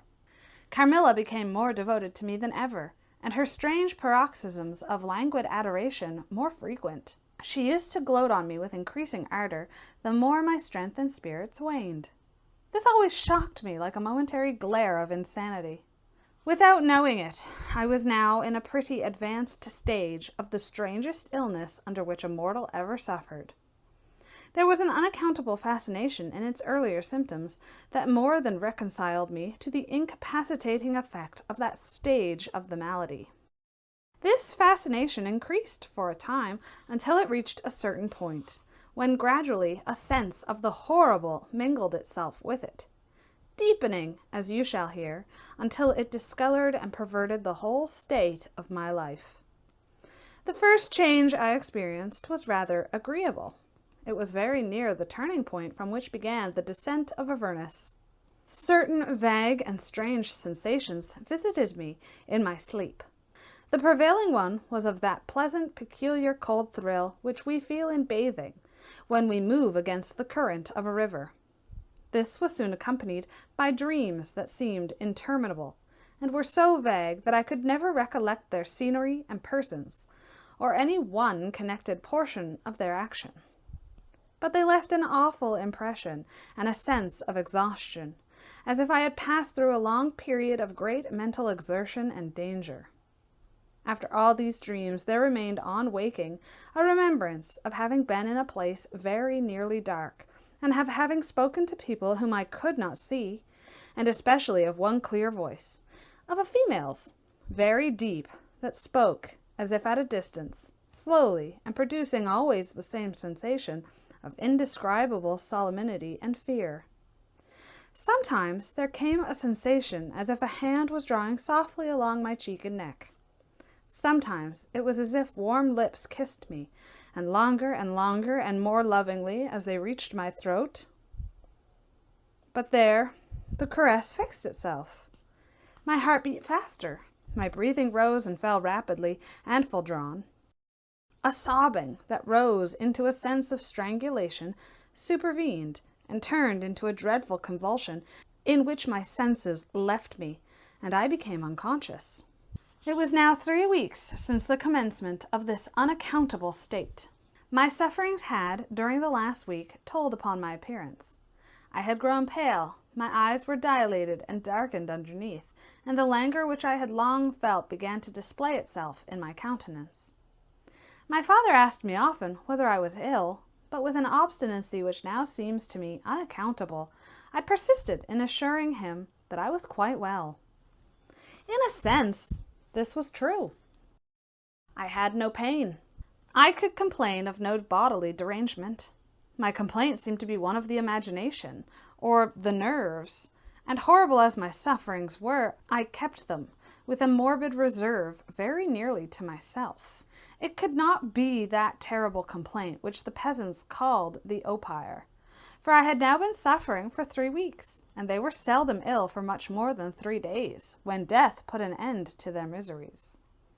Carmilla complained of dreams and feverish sensations, but by no means of so alarming a kind as mine. I say that mine were extremely alarming. Had I been capable of comprehending my condition, I would have invoked aid and advice on my knees. The narcotic of an unsuspected influence was acting upon me, and my perceptions were benumbed. I am going to tell you now of a dream that led immediately to an odd discovery. One night, instead of the voice I was accustomed to hearing in the dark, I heard one, sweet and tender, and at the same time terrible, which said, "Your mother warns you to beware of the assassin." At the same time, a light unexpectedly sprang up, and I saw Carmilla standing near the foot of my bed in her white nightdress, bathed from her chin to her feet in one great stain of blood. I wakened with a shriek, possessed with the one idea that Carmilla was being murdered. I remember springing from my bed, and my next recollection is that of standing on the lobby, crying for help. Madame and Mademoiselle came scurrying out of their rooms in alarm. A lamp burned always on the lobby, and seeing me, they soon learned the cause of my terror. I insisted on our knocking at Carmilla's door. Our knocking was unanswered. It soon became a pounding and an uproar. We shrieked her name, but all was in vain. We all grew frightened, for the door was locked. We hurried back in panic to my room. There we rang the bell, long and furiously. If my father's room had been at that side of the house, we would have called him up at once to our aid. But alas, he was quite out of hearing, and to reach him involved an excursion for which we none of us had courage. Servants, however, soon came running up the stairs. I had got on my dressing gown and slippers meanwhile, and my companions were already similarly furnished. Recognizing the voices of the servants on the lobby, we sallied out together, and having renewed, as fruitlessly, our summons at Carmilla's door, I ordered the men to force the lock. They did so, and we stood, holding our lights aloft in the doorway, and so stared into the room. We called her by name, but there was still no reply. We looked round the room. Everything was undisturbed. It was exactly in the state in which I had left it on bidding her good night. But Carmilla was gone. Chapter 8. Search. At sight of the room, perfectly undisturbed except for our violent entrance, we began to cool a little, and soon recovered our senses sufficiently to dismiss the men. It had struck Mademoiselle that possibly Carmilla had been wakened by the uproar at her door, and in her first panic had jumped from her bed and hid herself in a press, or behind a curtain, from which she could not, of course, emerge, until the major domo and his myrmidons had withdrawn. We now recommenced our search, and began to call her name again. It was all to no purpose. Our perplexity and agitation increased. We examined the windows, but they were secured. I implored of Carmilla, if she had concealed herself, to play this cruel trick no longer, to come out and to end our anxieties. It was all useless. I was by this time convinced that she was not in the room, nor in the dressing room, the door of which was still locked on this side. She could not have passed it. I was utterly puzzled. Had Carmilla discovered one of those secret passages which the old housekeeper said were known to exist in the Schloss? Although the tradition of their exact situation had been lost. A little time would, no doubt, explain all, utterly perplexed as, for the present, we were. It was past 4 o'clock, and I preferred passing the remaining hours of darkness in Madame's room. Daylight brought no solution of the difficulty. The whole household, with my father at its head, was in a state of agitation next morning. Every part of the chateau was searched. The grounds were explored. No trace of the missing lady could be discovered. The stream was about to be dragged. My father was in distraction. What a tale to have to tell the poor girl's mother on her return. I, too, was almost beside myself, though my grief was quite of a different kind. The morning was passed in alarm and excitement. It was now 1 o'clock, and still no tidings. I ran up to Carmilla's room and found her standing at her dressing table. I was astounded. I could not believe my eyes. She beckoned me to her with her pretty finger, in silence. Her face expressed extreme fear. I ran to her in an ecstasy of joy. I kissed and embraced her again and again. I ran to the bell and rang it vehemently to bring the others to the spot, who might at once relieve my father's anxiety. "Dear Carmilla, what has become of you all this time? We have been in agonies of anxiety about you," I exclaimed. "Where have you been? How did you come back?" "Last night has been a night of wonders," she said. "Well, for mercy's sake, explain all you can."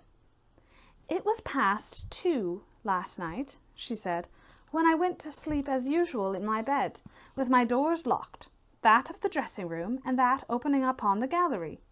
My sleep was uninterrupted, and so far as I know, dreamless. But I woke just now on the sofa in the dressing room there, and I found the door between the rooms open, and the other door forced. How could all this have happened without me being wakened? It must have been accompanied with a great deal of noise, and I am particularly easily wakened. And how could I have been carried out of my bed without my sleep having been interrupted, I whom the slightest stir startles?" By this time, Madame, Mademoiselle, my father, and a number of the servants were in the room. Carmilla was, of course, overwhelmed with inquiries, congratulations, and welcomes. She had but one story to tell, and seemed the least able of all the party to suggest any way of accounting for what had happened. My father took a turn up and down the room, thinking. I saw Carmilla's eye follow him for a moment with a sly dark glance. When my father had sent the servants away, Mademoiselle, having gone in search of a little bottle of valerian and sal volatile, and there being no one now in the room with Carmilla except my father, Madame, and myself, he came to her thoughtfully, took her hand very kindly, led her to the sofa, and sat down beside her. "Will you forgive me, my dear, if I risk a conjecture and ask a question?" "Who can have a better right?" she said. "Ask what you please, and I will tell you everything. But my story is simply one of bewilderment and darkness. I know absolutely nothing. Put any question you please, but you know, of course, the limitations Mamma has placed me under." "Perfectly, my dear child. I need not approach the topics on which she desires our silence. Now, the marvel of last night consists in your having been removed from your bed and your room without being wakened, and this removal having occurred apparently while the windows were still secured and the 2 doors locked upon the inside.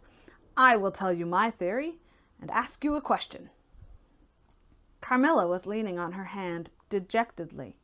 Madame and I were listening breathlessly. "Now my question is this. Have you ever been suspected of walking in your sleep?" "Never, since I was very young indeed." "But you did walk in your sleep when you were young?" "Oh, yes, I know I did. I have been told so often by my old nurse." My father smiled and nodded. "Well, what has happened is this. You got up in your sleep, unlocked the door, not leaving the key as usual in the lock, but taking it out and locking it on the outside. You again took the key out and carried it away with you to some one of the 25 rooms on this floor, or perhaps upstairs or downstairs. There are so many rooms and closets, so much heavy furniture, and such accumulations of lumber that it would require a week to search this old house thoroughly. Do you see now what I mean?" "I do, but not all," she answered. "And how, Papa, do you account for her finding herself on the sofa in the dressing-room, which we had searched so carefully?" "She came there after you had searched it, still in her sleep, and at last awoke spontaneously, and was as much surprised to find herself where she was as anyone else. I wish all mysteries were as easily and innocently explained as yours, Carmilla," he said, laughing. "And so we may congratulate ourselves on the certainty that the most natural explanation of the occurrence is one that involves no drugging, no tampering with locks, no burglars or poisoners or witches. Nothing that need alarm Carmilla or anyone else for our safety." Carmilla was looking charmingly. Nothing could be more beautiful than her tints. Her beauty was, I think, enhanced by that graceful languor that was peculiar to her. I think my father was silently contrasting her looks with mine, for he said, "I wish my poor Laura was looking more like herself," and he sighed. So our alarms were happily ended, and Carmilla restored to her friends. Chapter 9. The Doctor. As Carmilla would not hear of an attendant sleeping in her room, my father arranged that a servant should sleep outside her door, so that she would not attempt to make another such excursion without being arrested at her own door. That night passed quietly, and next morning, early, the doctor, whom my father had sent for without telling me a word about it, arrived to see me. Madame accompanied me to the library, and there the grave little doctor with white hair and spectacles, whom I mentioned before, was waiting to receive me. I told him my story, and as I proceeded he grew graver and graver. We were standing, he and I, in the recess of one of the windows facing one another. When my statement was over, he leaned with his shoulders against the wall, and with his eyes fixed on me earnestly, with an interest in which was a dash of horror. After a minute's reflection, he asked Madame if he could see my father. He was sent for accordingly, and as he entered, smiling, he said, "I dare say, Doctor, you are going to tell me that I am an old fool for having brought you here. I hope I am." But his smile faded into shadow as the doctor, with a very grave face, beckoned him to him. He and the doctor talked for some time in the same recess where I had just conferred with the physician. It seemed an earnest and argumentative conversation. The room is very large, and I and Madame stood together, burning with curiosity, at the further end. Not a word could we hear, however, for they spoke in a very low tone, and the deep recess of the window quite concealed the doctor from view, and very nearly my father, whose foot, arm, and shoulder only could we see.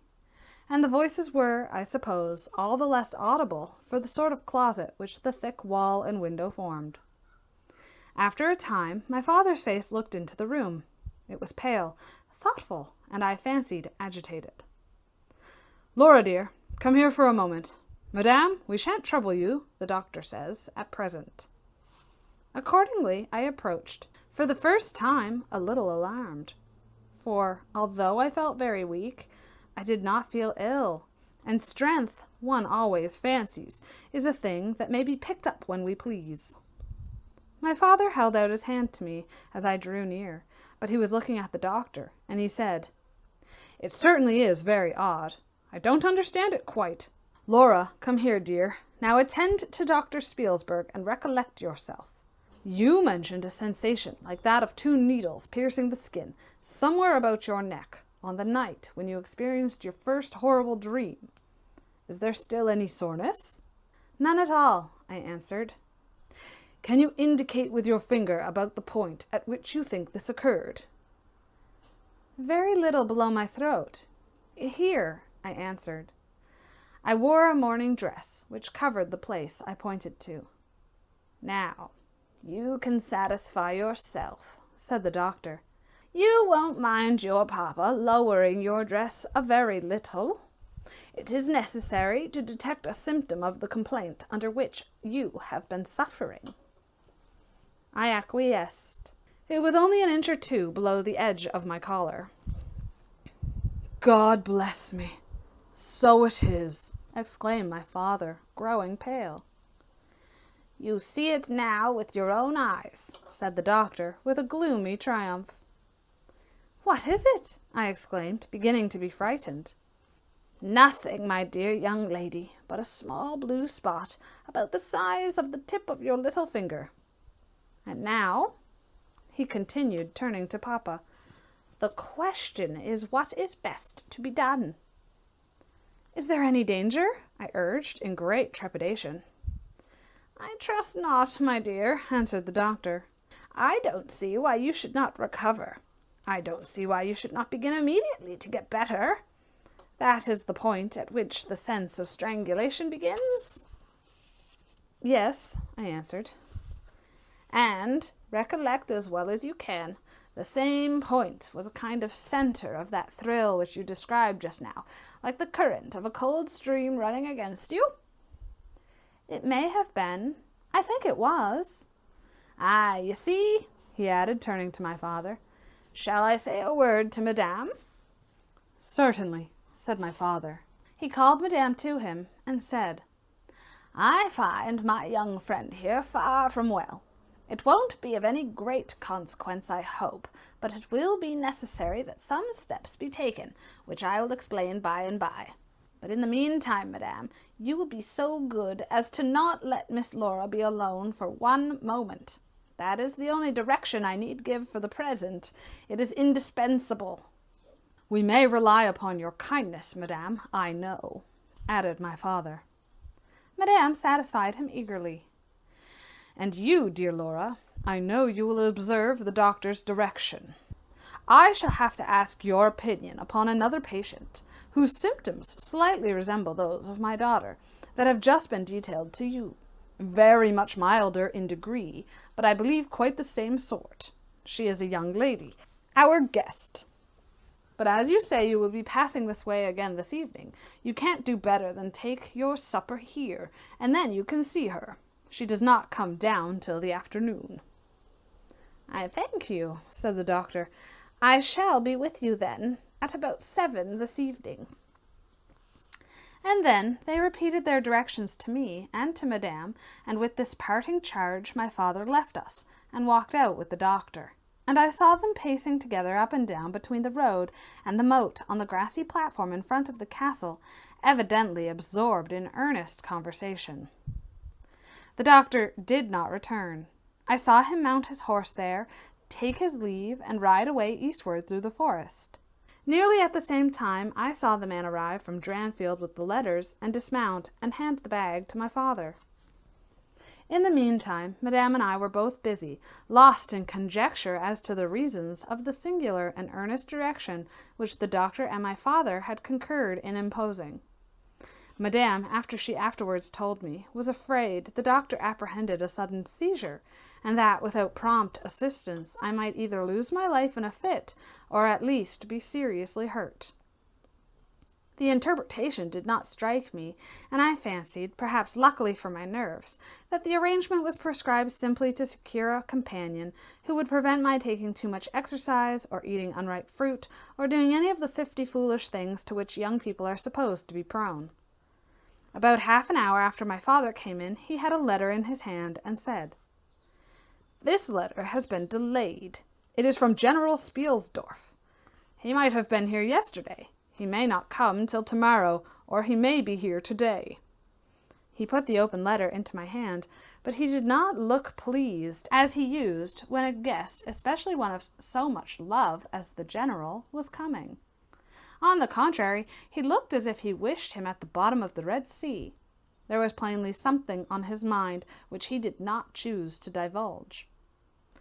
"Papa, darling, will you tell me this?" said I, suddenly laying my hand on his arm and looking, I am sure, imploringly into his face. "Perhaps," he answered, smoothing my hair caressingly over my eyes. "Does the doctor think me very ill?" "No, dear. He thinks, if right steps are taken, you will be quite well again, at least on the high road to a complete recovery in a day or two." He answered a little dryly, "I wish our good friend the General had chosen any other time. That is, I wish you had been perfectly well to receive him." "But do tell me, Papa," I insisted, "what does he think is the matter with me?" "Nothing. You must not plague me with questions," he answered, with more irritation than I ever remembered him to have displayed before. And seeing that I looked wounded, I suppose, he kissed me and added, "You shall know all about it in a day or two. That is all that I know. In the meantime, you are not to trouble your head about it." He turned and left the room, but came back before I had done wondering and puzzling over the oddity of all of this.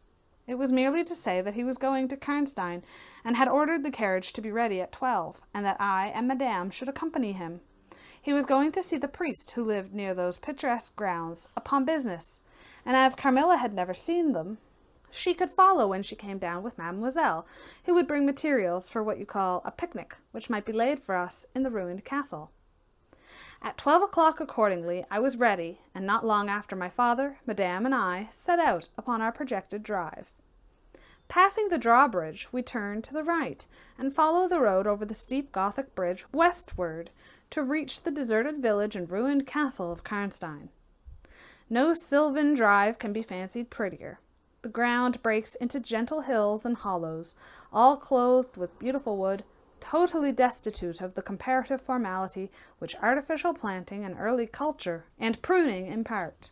The irregularities of the ground often lead the road out of its course, and cause it to wind beautifully round the sides of broken hollows and the steeper sides of the hills, among varieties of ground almost inexhaustible. Turning one of these points, we suddenly encountered our old friend the General riding toward us, attended by a mounted servant. His portmanteaus were following in a hired wagon, such as we term a cart. The General dismounted as we pulled up, and after the usual greetings was easily persuaded to accept the vacant seat in the carriage and send his horse on with his servant to the slosh. Chapter 10. Bereaved. It was about 10 months since we had last seen him, but that time had sufficed to make an alteration of years in his appearance.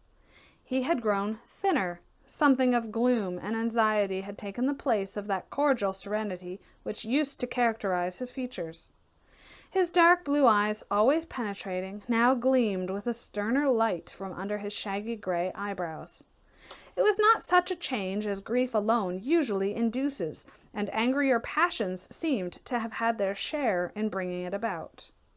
We had not long resumed our drive when the General began to talk with his usual soldierly directness of the bereavement, as he termed it, which he had sustained in the death of his beloved niece and ward.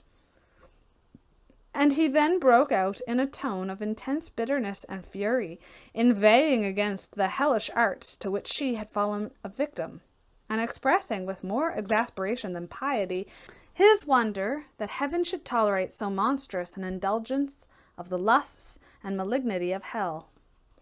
My father, who saw at once that something very extraordinary had befallen, asked him, if not too painful to him, to detail the circumstances which he thought justified the strong terms in which he expressed himself.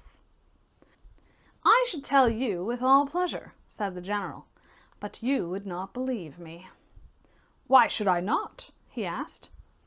"Because," he answered testily, "you believe in nothing but what consists with your own prejudices and illusions. I remember when I was like you, but I have learned better." "Try me," said my father. "I am not such a dogmatist as you suppose. Besides which, I very well know that you generally require proof for what you believe, and am therefore very strongly predisposed to respect your conclusions."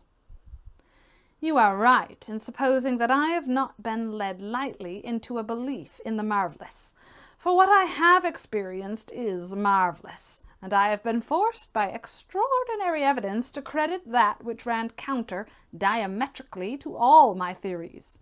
I have been made the dupe of a preternatural conspiracy." Notwithstanding his professions of confidence in the general's penetration, I saw my father at this point glance at the general with, as I thought, a marked suspicion of his sanity.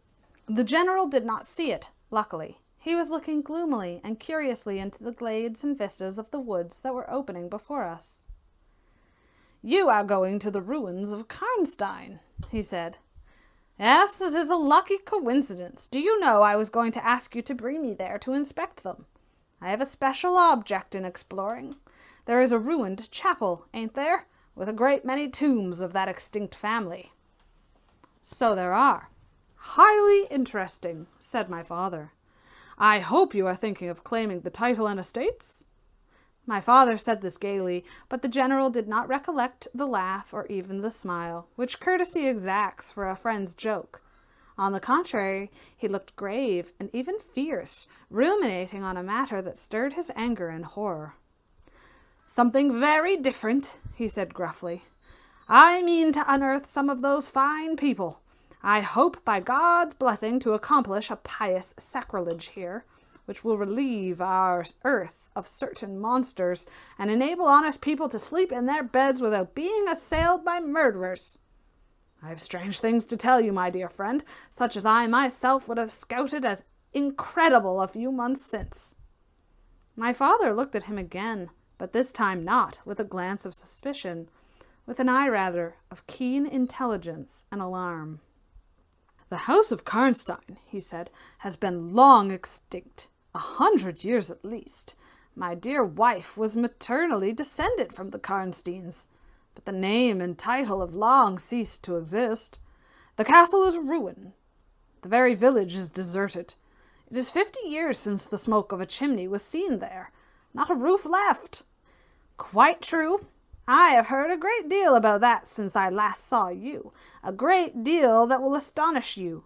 But I had better relate everything in the order in which it occurred," said the general. "You saw my dear ward, my child, I might call her. No creature could have been more beautiful, and only 3 months ago none more blooming." "Yes, poor thing. When I saw her last she certainly was quite lovely," said my father. "I was grieved and shocked more than I can tell you, my dear friend. I knew what a blow it was to you." He took the general's hand, and they exchanged a kind pressure. Tears gathered in the old soldier's eyes. He did not seek to conceal them. He said, "We have been very old friends. I knew you would feel for me, childless as I am. She has become an object of very near interest to me, and repaid my care by an affection that cheered my home and made my life happy. That is all gone. The years that remain to me on earth may not be very long, but by God's mercy I hope to accomplish a service to mankind before I die, and to subserve the vengeance of heaven upon the fiends who have murdered my poor child in the spring of her hopes and beauty." "You said just now that you intended relating everything as it occurred," said my father. "Pray do. I assure you that it is not mere curiosity that prompts me." By this time we had reached the point at which the Drunstall road, by which the general had come, diverges from the road which we were travelling to Karnstein. "How far is it to the ruins?" inquired the general, looking anxiously forward. "About half a league," answered my father. "Pray, let us hear the story you were so good as to promise." Chapter 11. The Story.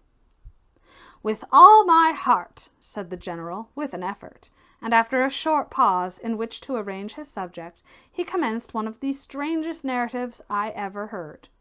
"My dear child was looking forward with great pleasure to the visit you had been so good as to arrange for her to your charming daughter." Here he made me a gallant but melancholy bow. "In the meantime, we had an invitation to my old friend the Count Carlsfield, whose schloss is about 6 leagues on the other side of Karnstein. It was to attend the series of fêtes which, you remember, were given by him in honour of his illustrious visitor, the Grand Duke Charles." "Yes, and very splendid, I believe they were," said my father. "Princely, but then his hospitalities are quite regal. He has Aladdin's lamp. The night from which my sorrow dates was devoted to a magnificent masquerade. The grounds were thrown open, the trees hung with coloured lamps. There was such a display of fireworks as Paris itself has never witnessed, and such music. Music, you know, is my weakness. Such ravishing music.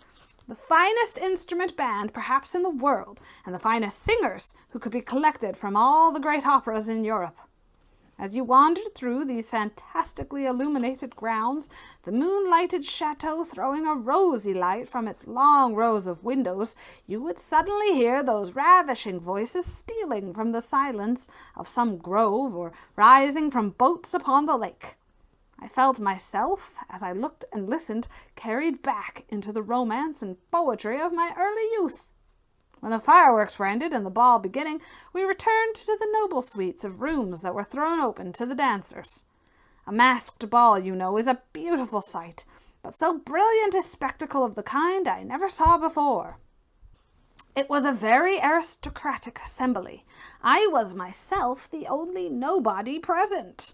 My dear child was looking quite beautiful. She wore no mask. Her excitement and delight added an unspeakable charm to her features. Always lovely. I remarked a young lady, dressed magnificently, but wearing a mask, who appeared to me to be observing my ward with extraordinary interest. I had seen her earlier in the evening in the great hall, and again for a few minutes walking near us on the terrace under the castle windows, similarly employed. A lady, also masked, richly and gravely dressed, and with a stately air, like a person of rank, accompanied her as a chaperone. Had the young lady not worn a mask, I could, of course, have been much more certain upon the question of whether she was really watching my poor darling. I am now well assured that she was. We were now in one of the salons. My poor dear child had been dancing, and was resting a little in one of the chairs near the door. I was standing near. The 2 ladies I have mentioned had approached, and the younger took the chair next my ward, while her companion stood beside me, and for a little time addressed herself in a low tone to her charge. Availing herself of the privilege of her mask, she turned to me, and in the tone of an old friend, and calling me by my name, opened a conversation with me, which piqued my curiosity a good deal. She referred to many scenes where she had met me, at court and at distinguished houses. She alluded to little incidents which I had long ceased to think of, but which I found had only lain in abeyance in my memory, for they instantly started into life at her touch. I became more and more curious to ascertain who she was every moment. She parried my attempts to discover very adroitly and pleasantly. The knowledge she showed of many passages in my life seemed to me all but unaccountable, and she appeared to take a not unnatural pleasure in foiling my curiosity, and in seeing me flounder in my eager perplexity from one conjecture to another. In the meantime, the young lady whom her mother called by the odd name of Milicara, when she once or twice addressed her, had, with the same ease and grace, got into conversation with my ward. She introduced herself by saying that her mother was a very old acquaintance of mine. She spoke of the agreeable audacity which a mask rendered practicable. She talked like a friend. She admired her dress, and insinuated very prettily her admiration of her beauty. She amused her with laughing criticisms upon the people who crowded the ballroom and laughed at my poor child's fun. She was very witty and lively when she pleased, and after a time they had grown very good friends, and the young stranger lowered her mask, displaying a remarkably beautiful face. I had never seen it before, neither had my dear child, but though it was new to us, the features were so engaging, as well as lovely, that it was impossible not to feel the attraction powerfully. My poor girl did. I never saw anyone more taken with another at first sight, unless indeed it was the stranger herself who seemed quite to have lost her heart to her. In the meantime, availing myself of the license of a masquerade, I put not a few questions to the elder lady. "You have puzzled me utterly," I said, laughing. "Is that not enough? Won't you now consent to stand on equal terms, and do me the kindness to remove your mask?" "Can any request be more unreasonable?" she replied. "Ask a lady to yield an advantage. Besides, how do you know you should recognize me? Years make changes." "As you see," I said, with a bow, and I suppose a rather melancholy little laugh. "As philosophers tell us," she said. "And how do you know that the sight of my face would help you?" "I should take chance for that," I answered. "It is vain trying to make yourself out an old woman. Your figure betrays you." "Years, nevertheless, have passed since I saw you, rather since you saw me, for that is what I am considering. Milicara there is my daughter. I cannot then be young, even in the opinion of people whom time has taught to be indulgent, and I may not like to be compared with what you remember me. You have no mask to remove. You can offer me nothing in exchange. My petition is your pity to remove it, and mine to yours to let it stay where it is," she replied. "Well, then, at least you will tell me whether you are French or German. You speak both languages so perfectly." "I don't think I shall tell you that, General. You intend to surprise and are meditating the particular point of attack." "At all events, you won't deny this," I said, "that being honored by your permission to converse, I ought to know how to address you. Shall I say, Madame la Comtesse?" She laughed, and she would, no doubt, have met me with another evasion, if indeed I can treat any occurrence in an interview, every circumstance of which was prearranged, as I now believe, with the profoundest cunning, as liable to be modified by accident. "As to that," she began, but she was interrupted, almost as she opened her lips, by a gentleman dressed in black, who looked particularly elegant and distinguished, with this drawback, that his face was the most deadly pale I ever saw, except in death. He was in no masquerade, in the plain evening dress of a gentleman, and he said, without a smile, but with a courtly and unusually low bow, "Will Madame la Comtesse permit me to say a few words which may interest her?" The lady turned quickly to him, and touched her lip in token of silence. She then said to me, "Keep my place for me, General. I shall return when I have said a few words." And with this injunction, playfully given, she walked a little aside with the gentleman in black, and talked for some minutes, apparently very earnestly. Then they walked away slowly together in the crowd, and I lost them for some minutes. I spent the interval in cudgelling my brain for a conjecture as to the identity of the lady who seemed to remember me so kindly, and I was thinking of turning about and joining in the conversation between my pretty ward and the Countess's daughter, and trying whether by the time she returned I might not have a surprise in store for her, by having her name, title, chateau, and estates at my fingers' ends. But at this moment she returned, accompanied by the pale man in black, who said, "I shall return and inform Madame la Comtesse when her carriage is at the door." He withdrew with a bow. Chapter 12. A Petition. "Then we are to lose Madame la Comtesse, but I hope only for a few hours," I said, with a low bow. "It may be that only, or it may be a few weeks. It was very unlucky, his speaking to me now just as he did. Do you now know me?" I assured her I did not. "You shall know me," she said, "but not at present. We are older and better friends than perhaps you suspect. I cannot yet declare myself. I shall in 3 weeks pass your beautiful Schloss, about which I have been making inquiries. I shall then look in upon you for an hour or two, and renew a friendship which I never think of without 1,000 pleasant recollections. This moment a piece of news had reached me like a thunderbolt. I must set out now, and travel by a devious route, nearly 100 miles, with all the dispatch I can possibly make. My perplexities multiply. I am only deterred by the compulsory reserve I practice as to my name, from making a very singular request of you. My poor child has not quite recovered her strength. Her horse fell with her, at a hunt which she had ridden out to witness. Her nerves have not yet recovered the shock, and our physician says that she must on no account exert herself for some time to come. We came here, in consequence, by very easy stages, hardly 6 leagues a day. I must now travel day and night, on a mission of life and death, a mission the critical and momentous nature of which I shall be able to explain to you when we meet, as I hope we shall in a few weeks, without the necessity of any concealment." She went on to make her petition, and it was in the tone of a person from whom such a request amounted to conferring rather than seeking a favour. It was only in manner, and as it seemed quite unconsciously. Then the terms in which it was expressed, nothing could be more depreciatory. It was simply that I would consent to take charge of her daughter during her absence.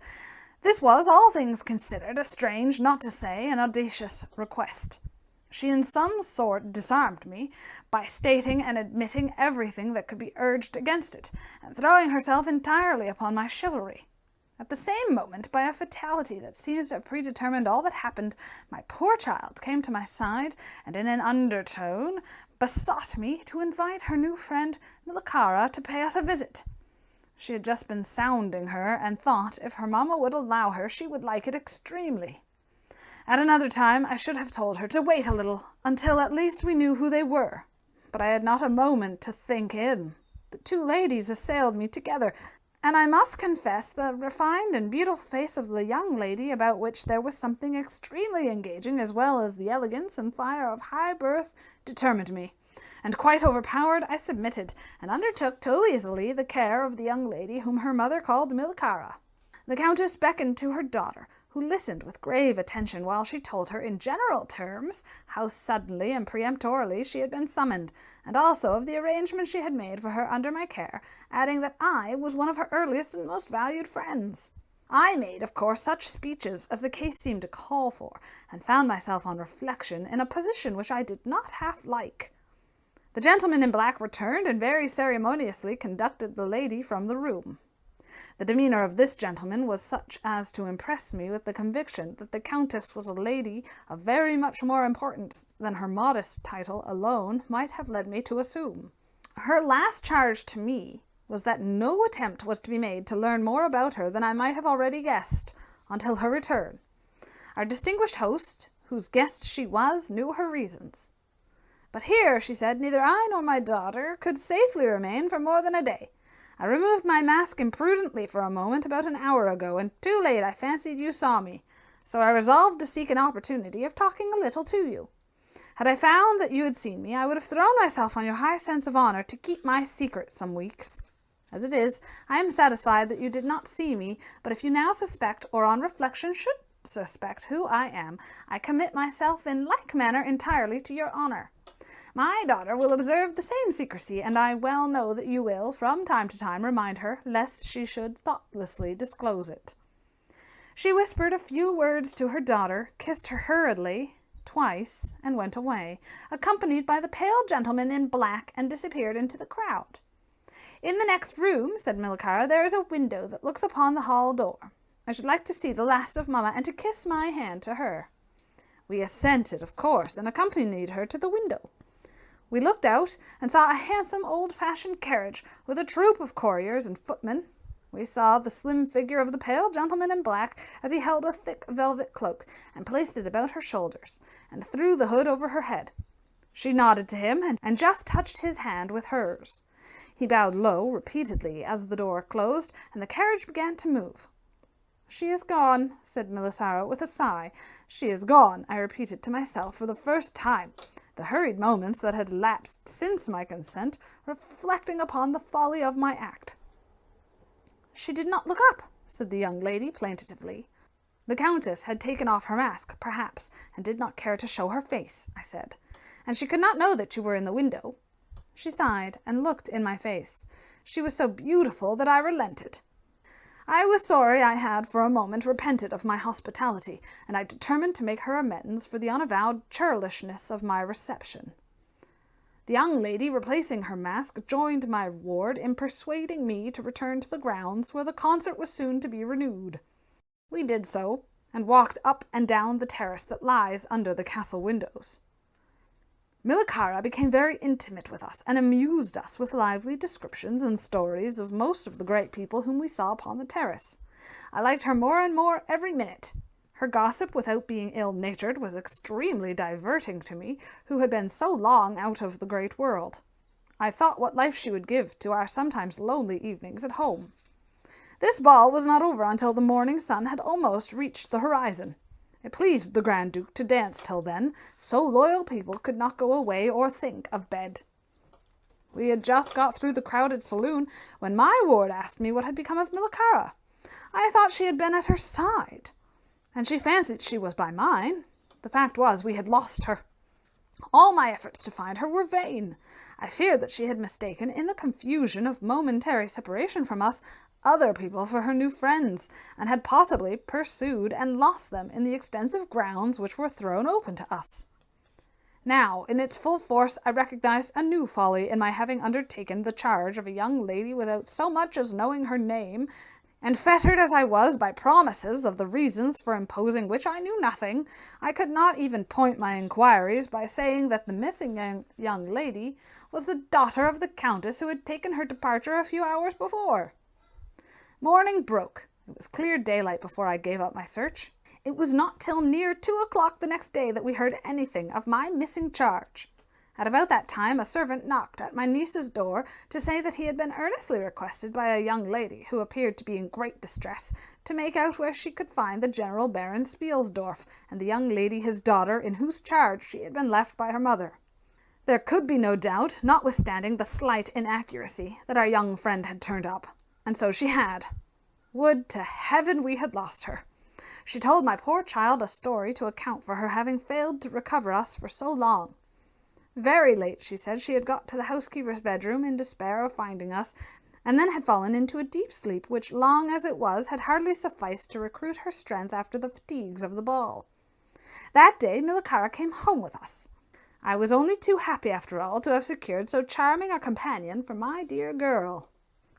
Chapter 13. The Woodman. There soon, however, appeared some drawbacks.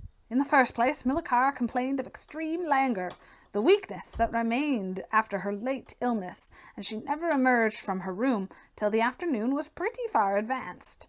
In the next place, it was accidentally discovered, although she always locked her door on the inside and never disturbed the key from its place till she admitted the maid to assist at her toilet, that she was undoubtedly sometimes absent from her room in the very early morning, and at various times later in the day, before she wished it to be understood that she was stirring. She was repeatedly seen from the windows of the schloss in the first faint grey light of the morning, walking through the trees in an easterly direction and looking like a person in a trance. This convinced me that she walked in her sleep, but the hypothesis did not solve the puzzle. How did she pass out from her room, leaving the door locked on the inside? How did she escape from the house without unbarring a door or window? In the midst of my perplexity, an anxiety of a far more urgent kind presented itself. My dear child began to lose her looks and health, and that in a manner so mysterious and even horrible that I became thoroughly frightened. She was at first visited by appalling dreams, then, as she fancied, by a spectre, something resembling Milicara, sometimes in the shape of a beast indistinctly seen, walking round the foot of her bed from side to side.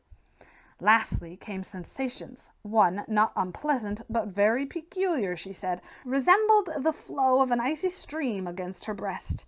At a later time she felt something like a pair of large needles piercing her a little below the throat, with a very sharp pain. A few nights after followed a gradual and convulsive sense of strangulation, and then came unconsciousness. I could hear distinctly every word the kind old general was saying, because by this time we were driving upon the short grass that spreads on either side of the road as you approach the roofless village which had not shown the smoke of a chimney for more than half a century. You may guess how strangely I felt as I heard my own symptoms so exactly described in those which had been experienced by the poor girl who, but for the catastrophe which followed, would have been at that moment a visitor at my father's chateau. You may suppose also how I felt as I heard him detail habits and mysterious peculiarities which were, in fact, those of our beautiful guest Carmilla. A vista opened in the forest. We were on a sudden under the chimneys and gables of the ruined village, and the towers and battlements of the dismantled cattle, round which gigantic trees are grouped, overhung us from a slight eminence. In a frightened dream, I got down from the carriage, and in silence, for we had each abundant matter for thinking, we soon mounted the ascent, and were among the spacious chambers, winding stairs, and dark corridors of the castle. "And this was once the palatial residence of the Karnsteins," said the old general at length, as from a great window he looked out across the village and saw the wide, undulating expanse of forest. "It was a bad family, and here its blood-stained annals are written," he continued. "It is hard that they should, after death, continue to plague the human race with their atrocious lusts. That is the chapel of the Karnsteins, down there." He pointed down to the grey walls of the Gothic building, partly visible through the foliage, a little way down the steep. "And I hear the axe of a woodman," he added, "busy among the trees that surround it. He possibly may give us the information of which I am in search, and point out the grave of Mircalla, Countess of Karnstein. These rustics preserve the local traditions of great families whose stories die out among the rich and titled so soon as the families themselves become extinct. We have a portrait at home of Mircalla, the Countess Karnstein. Should you like to see it?" asked my father. "Time enough, dear friend," replied the general. "I believe that I have seen the original, and one motive which has led me to you earlier than I first intended was to explore the chapel which we are now approaching." "What? See the Countess Mircalla?" exclaimed my father. "Why, she has been dead more than a century." "Not so dead as you fancy, I am told," answered the general. "I confess, General, you puzzle me utterly," replied my father, looking at him. I fancied for a moment with a return of the suspicion I detected before. But although there was anger and detestation at times in the old general's manner, there was nothing flighty. "That remains to me," he said, as we passed under the heavy arch of the Gothic church, for its dimensions would have justified it being so styled. "But one object which can interest me during the few years that remain to me on earth, and that is to wreak on her the vengeance which, I thank God, may still be accomplished by a mortal arm." "What vengeance can you mean?" asked my father in increasing amazement. "I mean to decapitate the monster," he answered, with a fierce flush and a stamp that echoed mournfully through the hollow ruin, and his clenched hand, which at the same moment raised as if it grasped the handle of an axe, while he shook it ferociously in the air. "What?" exclaimed my father, more than ever bewildered. "To strike her head off." "Cut her head off?" "Aye, with a hatchet, with a spade, or with anything that can cleave through her murderous throat. You shall hear," he answered, trembling with rage.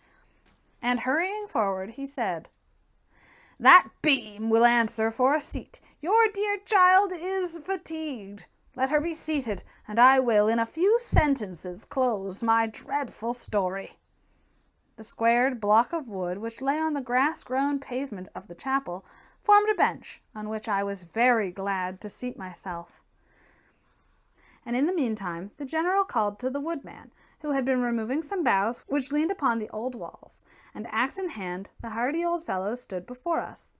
He could not tell us anything of these monuments, but there was an old man, he said, a ranger of this forest, at present sojourning in the house of the priest about 2 miles away, who could point out every monument of the old Karnstein family, and for a trifle he undertook to bring him back with him. if we would lend him one of our horses in little more than half an hour. "Have you been long employed about this forest?" asked my father of the old man.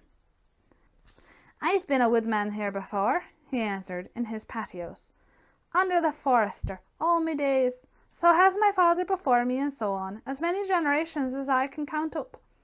I could show you the very house in the village here in which my ancestors lived." "How came the village to be deserted?" asked the general.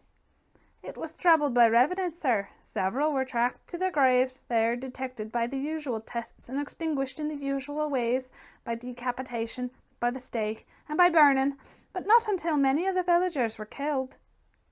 "But after all these proceedings, according to law," he continued, "so many graves opened, and so many vampires deprived of their horrible animation, the village was not relieved. But a Moravian nobleman, who happened to be travelling this way, heard how matters were, and being skilled, as many people are in his country, in such affairs, he offered to deliver the village from its tormentor. He did so thus. There being a bright moon that night, he ascended, shortly after sunset, the towers of the chapel here, from whence he could distinctly see the churchyard beneath him. You can see it from that window.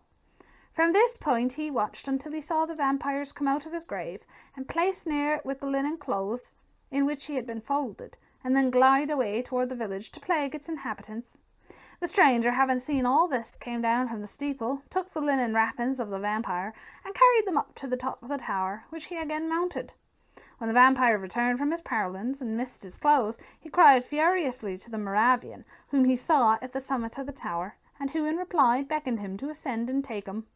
Whereupon the vampire, accepting his invitation, began to climb the steeple, and so soon as he had reached the battlements, the Moravian, with a stroke of his sword, clove his skull in twain, hurling him down to the churchyard, whither, descending by the winding stair, the stranger followed, and cut his head off, and next day delivered it and the body to the villagers, who duly impaled and burnt them.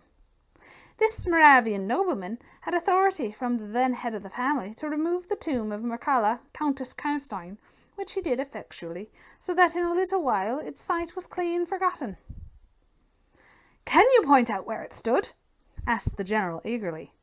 The forester shook his head and smiled. "Not a soul living could tell you that now," he said. "Besides, they say her body was removed, but no one is sure of that either." Having thus spoken, as time pressed, he dropped his axe and departed, leaving us to hear the remainder of the general's strange story. Chapter 14. The Meeting. "My beloved child," he resumed, "was now growing rapidly worse. The physician who attended her had failed to produce the slightest impression on her disease, for such I then supposed it to be. He saw my alarm and suggested a consultation. I called in an abler physician from Gratz. Several days elapsed before he arrived. He was a good and pious as well as a learned man. Having seen my poor ward together, they withdrew to my library to confer and discuss. I, from the adjoining room where I awaited their summons, heard these two gentlemen's voices raised in something sharper than a strictly philosophical discussion. I knocked at the door and entered. I found the old physician from Gratz maintaining his theory. His rival was combating it with undisguised ridicule, accompanied with bursts of laughter. This unseemly manifestation subsided, and the altercation ended on my entrance. "Sir," said my first physician, "my learned brother seems to think that you want a conjurer, not a doctor." "Pardon me," said the old physician from Gratz, looking displeased. "I shall state my own view of the case in my own way another time. I grieve, Monsieur le General, that by my skill in science I can be of no use. Before I go, I shall do myself the honour to suggest something to you." He seemed thoughtful, and sat down at a table and began to write. Profoundly disappointed, I made my bow, and as I turned to go, the other doctor pointed over his shoulder to his companion who was writing, and then, with a shrug, significantly touched his forehead. This consultation, then, left me precisely where I was. I walked out into the grounds, all but distracted. The doctor from Gratz, in 10 or 15 minutes, overtook me. He apologized for having followed me, but said that he could not conscientiously take his leave without a few words more. He told me that he could not be mistaken. No natural disease exhibited the same symptoms, and that death was already very near. There remained, however, a day or possibly 2 of life. If the fatal seizure were at once arrested with great care and skill, her strength might possibly return. But all hung now upon the confines of the irrevocable. One more assault might extinguish the last spark of vitality, which is every moment ready to die. "And what is the nature of the seizure you speak of?" I entreated. "I have stated all fully in this note, which I place in your hands upon the distinct condition that you send for the nearest clergyman and open my letter in his presence, and on no account read it till he is with you. You would despise it else, and it is a matter of life and death. Should the priest fail you, then indeed you may read it." He asked me, before taking his leave finally, whether I would wish to see a man curiously learned upon the very subject, which, after I had read his letter, would probably interest me above all others, and he urged me earnestly to invite him to visit him there, and so took his leave. The ecclesiastic was absent, and I read the letter by myself. At another time, or in another case, it might have excited my ridicule, but into what quackeries will not people rush for a last chance, where all accustomed means have failed, and the life of a beloved object is at stake? Nothing, you will say, could be more absurd than the learned man's letter. It was monstrous enough to have consigned him to a madhouse. He said that the patient was suffering from the visits of a vampire. The punctures which she described as having occurred near the throat were, he insisted, the insertion of those 2 long, thin, and sharp teeth, which, it is well known, are peculiar to vampires. And there could be no doubt, he added, as to the well-defined presence of the small, livid mark, which all concurred in describing as that induced by the demon's lips, and every symptom described by the sufferer was in exact conformity with those recorded in every case of a similar visitation. Being myself wholly skeptical as to the existence of any such portent as a vampire, the supernatural theory of the good doctor furnished, in my opinion, but another instance of learning and intelligence oddly associated with some one hallucination. I was so miserable, however, that rather than try nothing, I acted upon the instructions of the letter. I concealed myself in the dark dressing-room that opened upon the poor patient's room, in which a candle was burning, and watched there till she was fast asleep. I stood at the door, peeping through the small crevice, my sword laid on the table beside me, as my directions prescribed, until a little after 1 I saw a large black object, very ill-defined, crawl, as it seemed to me, over the foot of the bed, and swiftly spread itself up to the poor girl's throat, where it swelled in a moment into a great palpitating mass. For a few moments I stood petrified. I now sprang forward with my sword in my hand. The black creature suddenly contracted toward the foot of the bed, glided over it, and standing on the floor about a yard below the foot of the bed, with a glare of sulking ferocity and horror fixed on me, I saw Melisara. Speculating I know not what, I struck at her instantly with my sword, but I saw her standing near the door, unscathed. Horrified, I pursued and struck again. She was gone, and my sword flew to shivers against the door. I can't describe to you all that passed on that horrible night. The whole house was up and stirring. The spectre Melisara was gone, but her victim was sinking fast, and before the morning dawned, she died. The old general was agitated. We did not speak to him. My father walked to some little distance and began reading the inscriptions on the tombstones, and thus occupied he strolled into the door of a side chapel to prosecute his researches. The general leaned against the wall, dried his eyes, and sighed heavily. I was relieved on hearing the voices of Carmilla and Madame, who were at that moment approaching. The voices died away.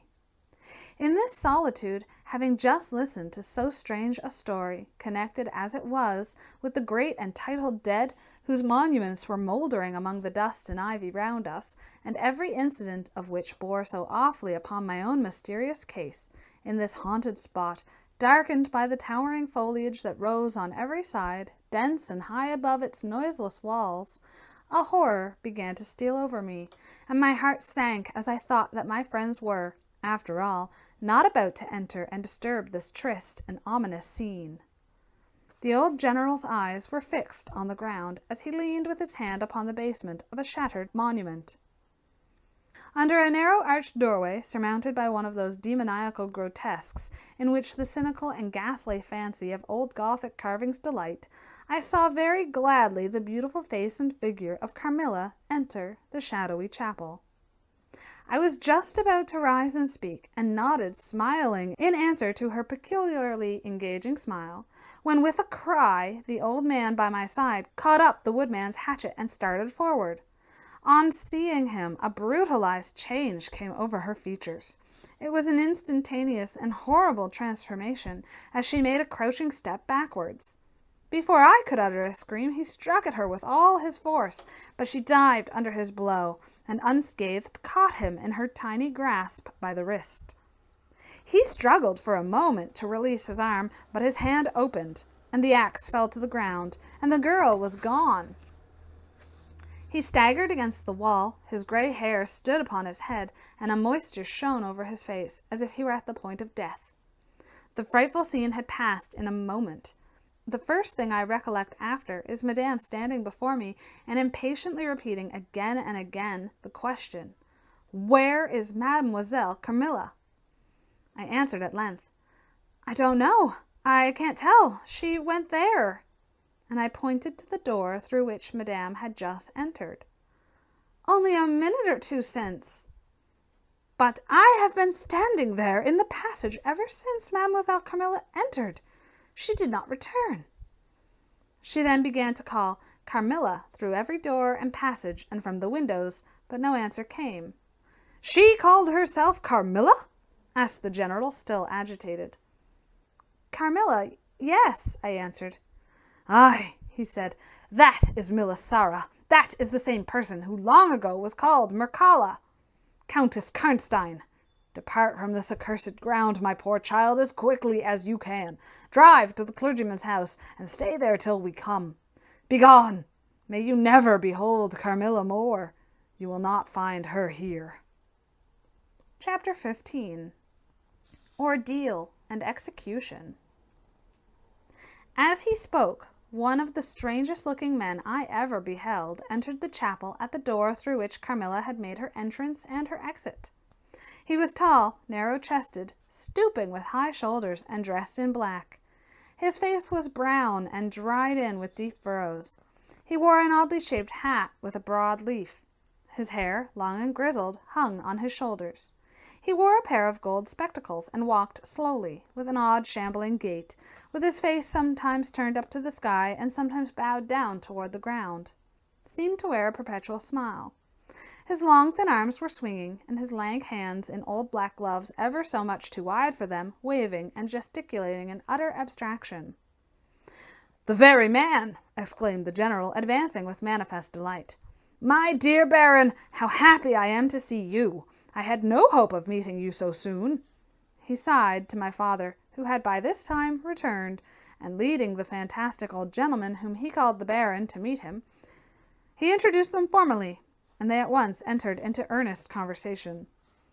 The stranger took a roll of paper from his pocket and spread it on the worn surface of a tomb that stood by. He had a pencil case in his fingers with which he traced imaginary lines from point to point on the paper, which, from their often glancing at it together at certain points of the building, I concluded to be a plan of the chapel. He accompanied what I may term his lecture with occasional readings from a dirty little book, whose yellow leaves were closely written over. They sauntered together down the side aisle opposite to the spot where I was standing, conversing as they went. Then they began measuring distances by paces, and finally they all stood together, facing a piece of the side wall, which they began to examine with great minuteness, pulling off the ivory that clung over it, and rapping the plaster with the ends of their sticks, scraping here and knocking there.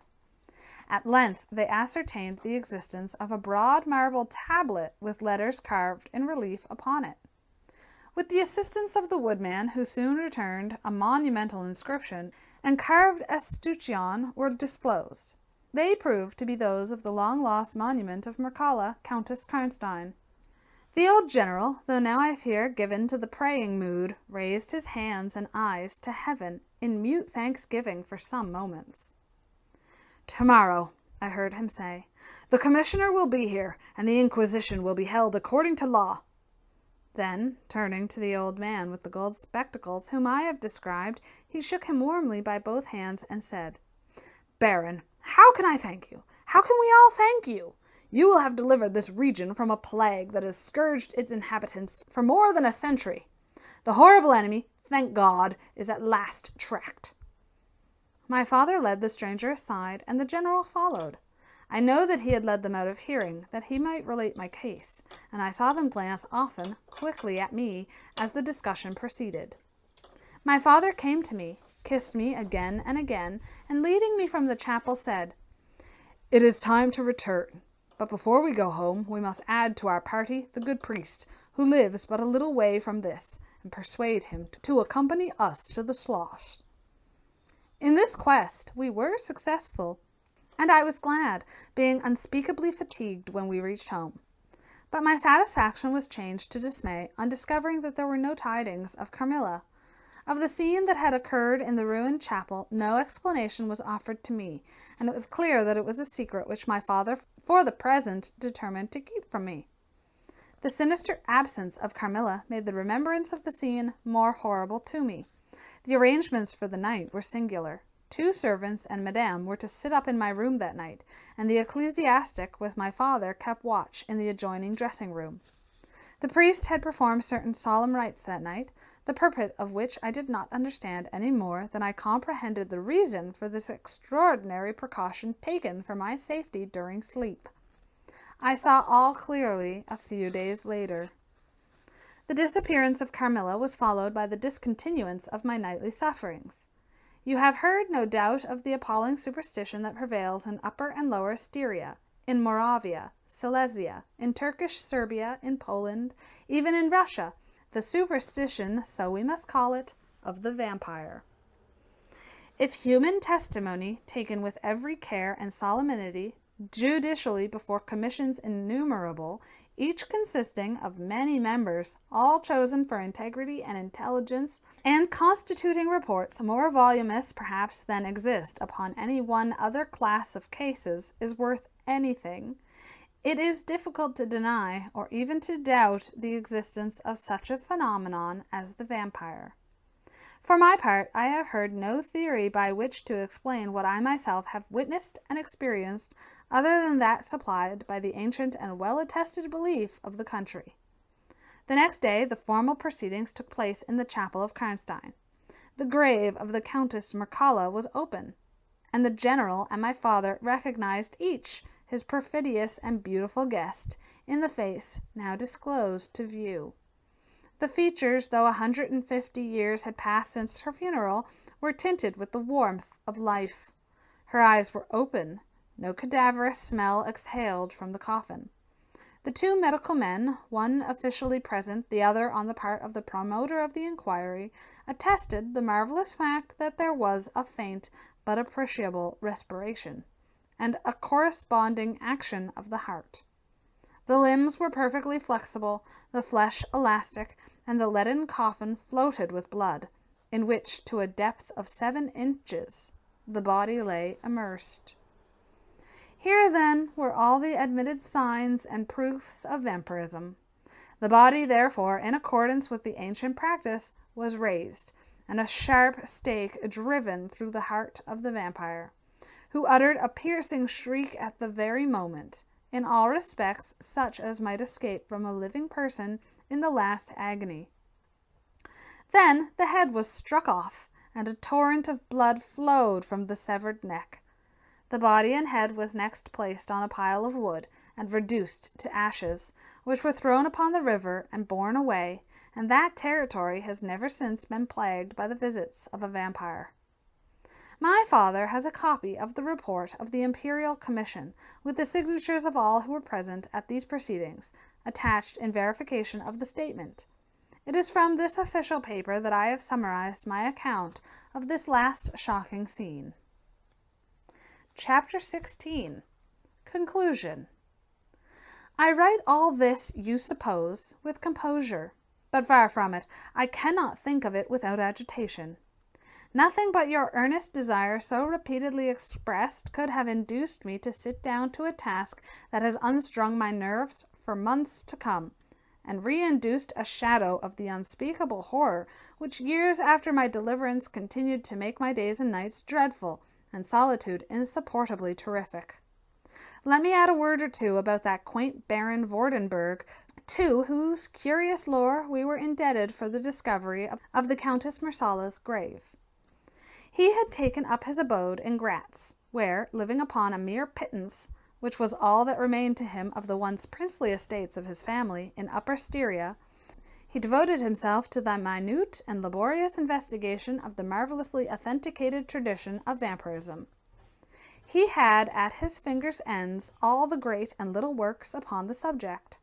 Magia Posthuma, Felin de Mirabilis, Augustinus de Cura pro Mortiis, Philosophicae et Christianae, Cogitationes de Vampiris, by John Christopher Herrenberg, and 1,000 others, among which I remember only a few of those which he lent my father. He had a voluminous digest of all the judicial cases, from which he had extracted a system of principles that appear to govern, some always and others occasionally only, the condition of the vampire.